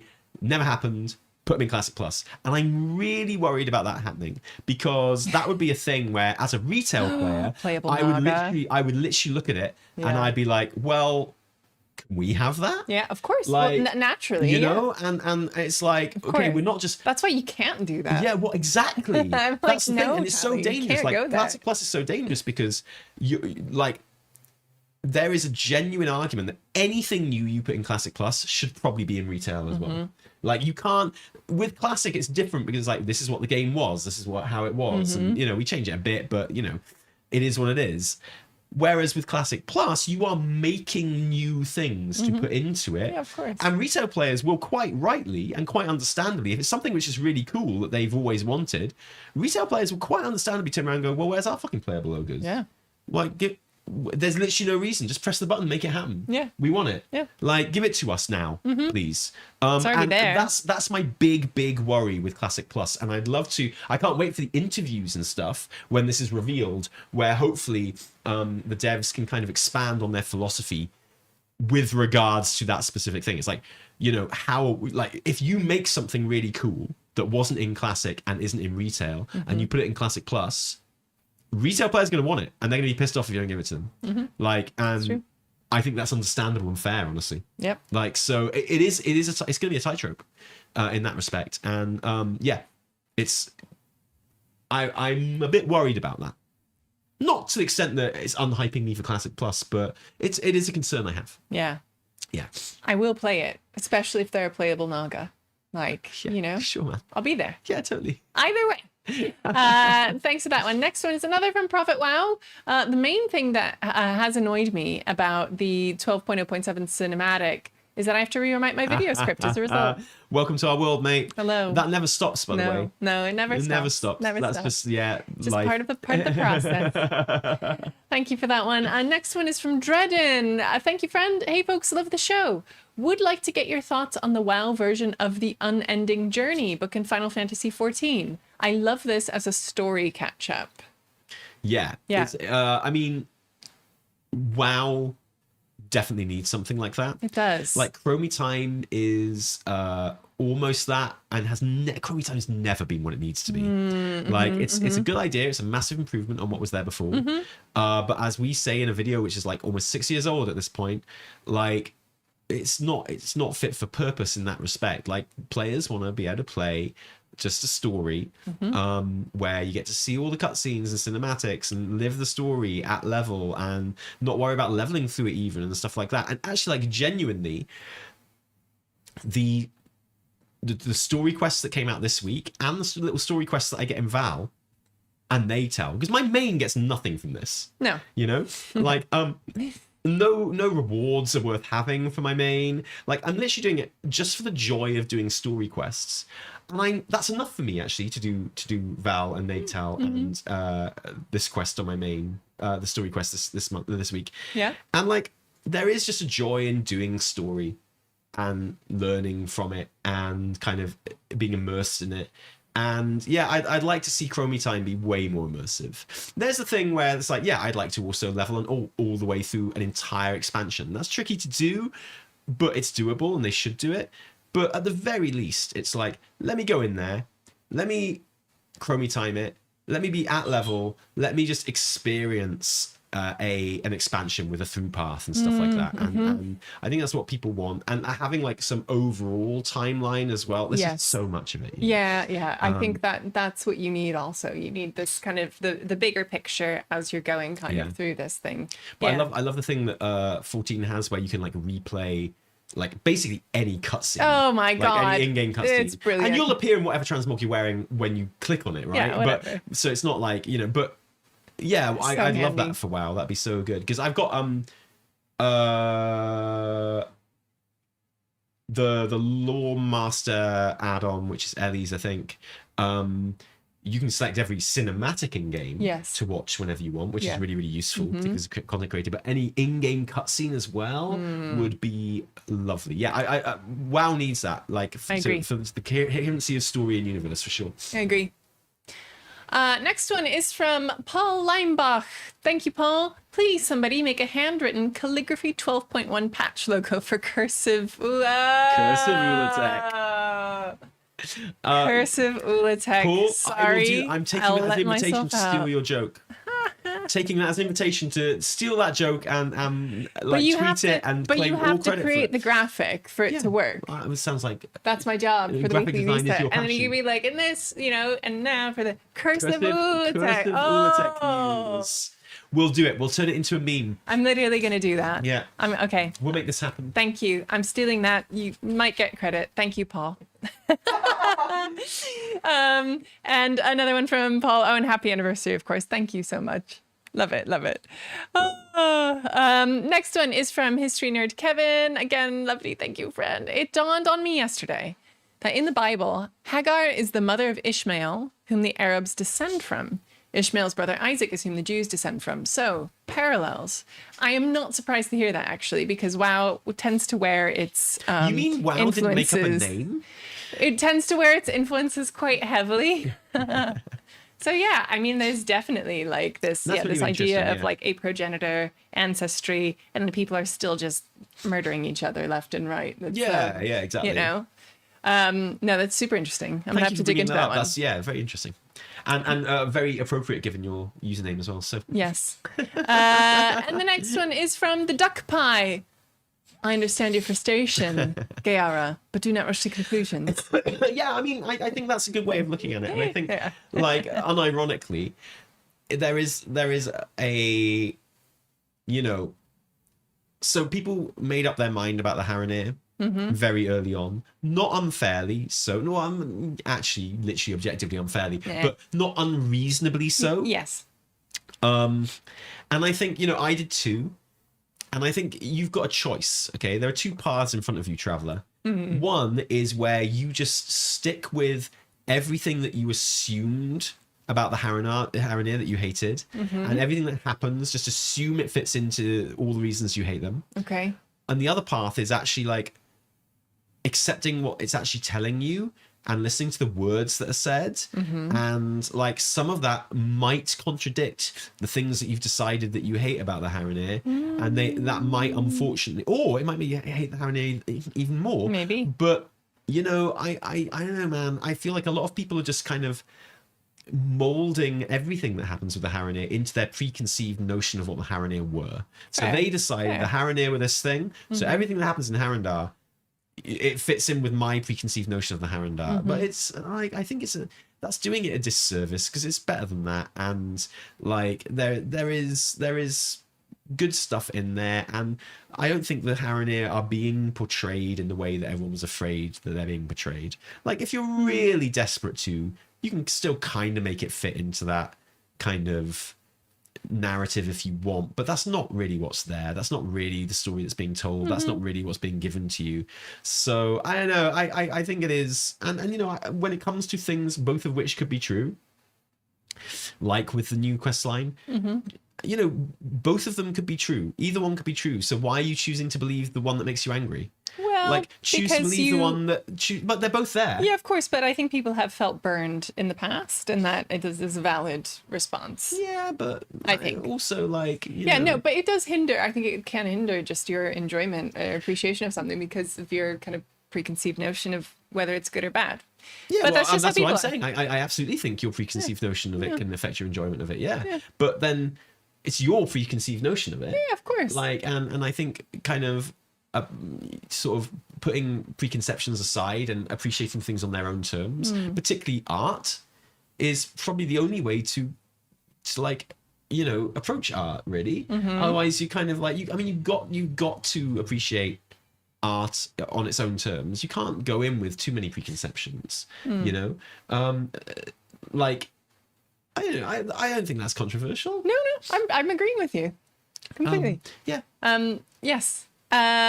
Just because we got a few more to get through before our time is up. Next one is from Ludius Maximus. Lovely to see you, Ludius. Is Blizzard's achievements back button on the PTR yet? I still hope it might be worse than ours. Otherwise, it was good as long as it lasted. Yeah, We're holding out for you, Ludius. I feel like Blizz putting an achievement back button in is basically them, like, they don't put NPCs anymore of like community figures into the game, because like too many people turned out to be fucking wretched. Yeah. But like I feel like this is as close as getting a Ludius NPC in the game. Yep. As is ever going to be able to Immortalizing be allowed to happen. the achievement back button. I treat the Blizzard achievement back button as Ludius's in-game NPC, and we will love it and we will treasure it. So grats, mate. Yeah, Grats. yeah, congrats. Next one is from Ian Stott. Love to see you. Oh, lovely green Khadgar head you've got there. Oh, my. Oh, hi guys, it's your boy Revan. Hey, mate. glad you had a boss anniversary. What did you get, Evie Tally? What did you get me, Tally? A 7-course meal. And also to dinner. prep for dinner, yeah. Oh, well, Tally got me into the watch club. I'm a watch girl now. She was begging me to get in the watch club. It wasn't like, got your little watch tonight. Yeah. Can I show it? If you want to, watch, yeah. I'll show it. Check it out. Yeah, Tally got me. Oh, I don't know how to do watch content. Just cover your eyes. There you go. Oh. No, yeah, just cover your eyes. Yeah. Anyway, it's a Longines conquest. Yeah. Pistachio. It's pistachio. Color. Yeah. I am watch girl now. I have been brought into the fold. I'm really excited. And I'm so sorry about that.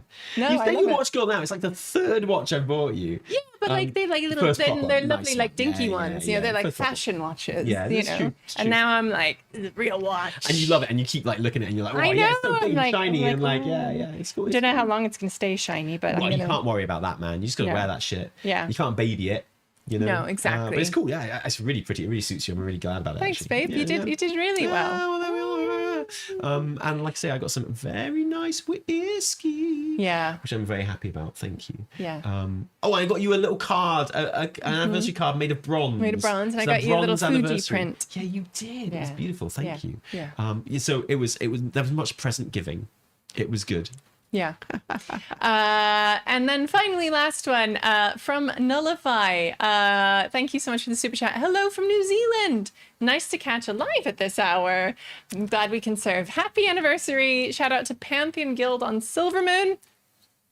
Good night. Sorry, I had to burp. Congrats, Pantheon Guild! Yay, Congrats, Pantheon Guild. Yeah, and I'm sorry about the weird time for this one. Yeah. We did actually get back just in time to do podcast yesterday, but we went to have coffee Oh, instead because it's still our could not. anniversary. Technically, we were still treating it as our anniversary. Yes. So we got home. We were like, well, we could do a podcast, but we're wrecked and we don't know anything. We haven't had a chance to No. play the game this week, so better to kind of focus on it for tomorrow. And that's what. And I'm glad we did. I'm glad we did. Otherwise, we wouldn't have had anything to talk about.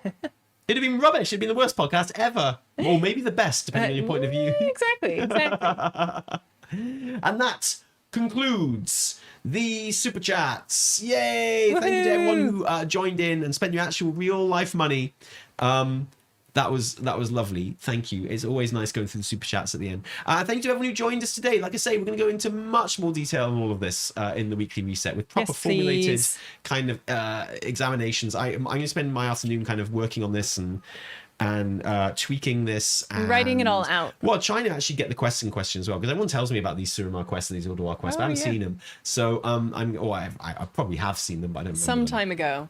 Exactly. So I think like a kind of objective look at the history and exactly what is being changed would be quite nice and quite fun to do, like on top of any opinion stuff and what have Yeah. you. So if you can write something about the housing, that'd be really nice. Yeah, that- I will write something about the that housing. would be really I've cool, thank you. I've wrote a bit from last week about some of the new decor as well. Yeah, brilliant. We'll keep that, and then you can do stuff about the rooms and shit like that, and it'll be really shall. nice. Yeah. Can't wait. We can green screen the rooms behind you, and you can be like, "Oh, this Oh yeah, I'll be like, ooh. is nice." Yeah, it'd be cool. And then I got to work on my cursive Ula'tek. Yeah, exactly. Oh no, okay. She's not gonna write anything because she's gonna be working on cursive Ula'tek the whole time. Oh yeah, the EU Patron Guild took out heroic Lura. We should have hell said that yeah. at the beginning. So Allura. Wondrous Wisdomhood EU is absolutely crushing it. Grown as a neighborhood community, like a housing community, decided that they were just going to raid, self-organized raids, Absolutely and incredible. like literally just got heroic Lura. They Which have is, house parties and stuff the whole time. yeah, They're always but constantly around it's each other's so gaffs. good. looking I up, and love the Wondrous positive Wisdomhood. reinforcement in that neighborhood chat is just, it blows my mind. It's so great. And on the Discord as well. Yeah. And it does not surprise me in the slightest that this ragtag band of adventurers managed to get together and get ahead of the curve. I know. And again, that the Discord is just such a beautiful, wonderful place to be, and to see you guys chatting about it and getting on and coming together and doing that It rules. blows my mind. I have nothing but admiration and pride about it. So thank you guys. Feel like a proud NA, put your fucking socks up, mate. Yeah. No, because you're all a joy on the Discord as well. So thank you. Yeah, and I need to get on it and actually finish the exterior of my NA house now. Now that I've got an extra 100 decor limit to play with, I can actually finish my falling water house. I actually have some stairs going up to the front door. Oh, finally! Can't wait. Yay! Maybe I'll do that right now instead of writing anything. I can't wait to eat my breakfast now that this show's over. Yes. I'm dying. I'm so hungry. Woohoo. It's unbelievable. So, guys, thank you to everyone who joined us for the live recording on YouTube and Twitch. We see all your comments, Twitch and YouTube people. Even if we don't comment on them, sorry, because live show and all that. But thank you. Thank you to everyone who's watching the VOD of this on YouTube later. Or indeed listening on your favorite podcast listening platform, which Evie will be getting out there very, very soon. Join us for a weekly reset on the weekend and more videos, Wahoo! as always, Can't wait. throughout the month and streams on Twitch. What a joy it'll be. I can't wait to see you there. From me, Taliesin. And me, Avatel. Until next time. Bye. Cheerio.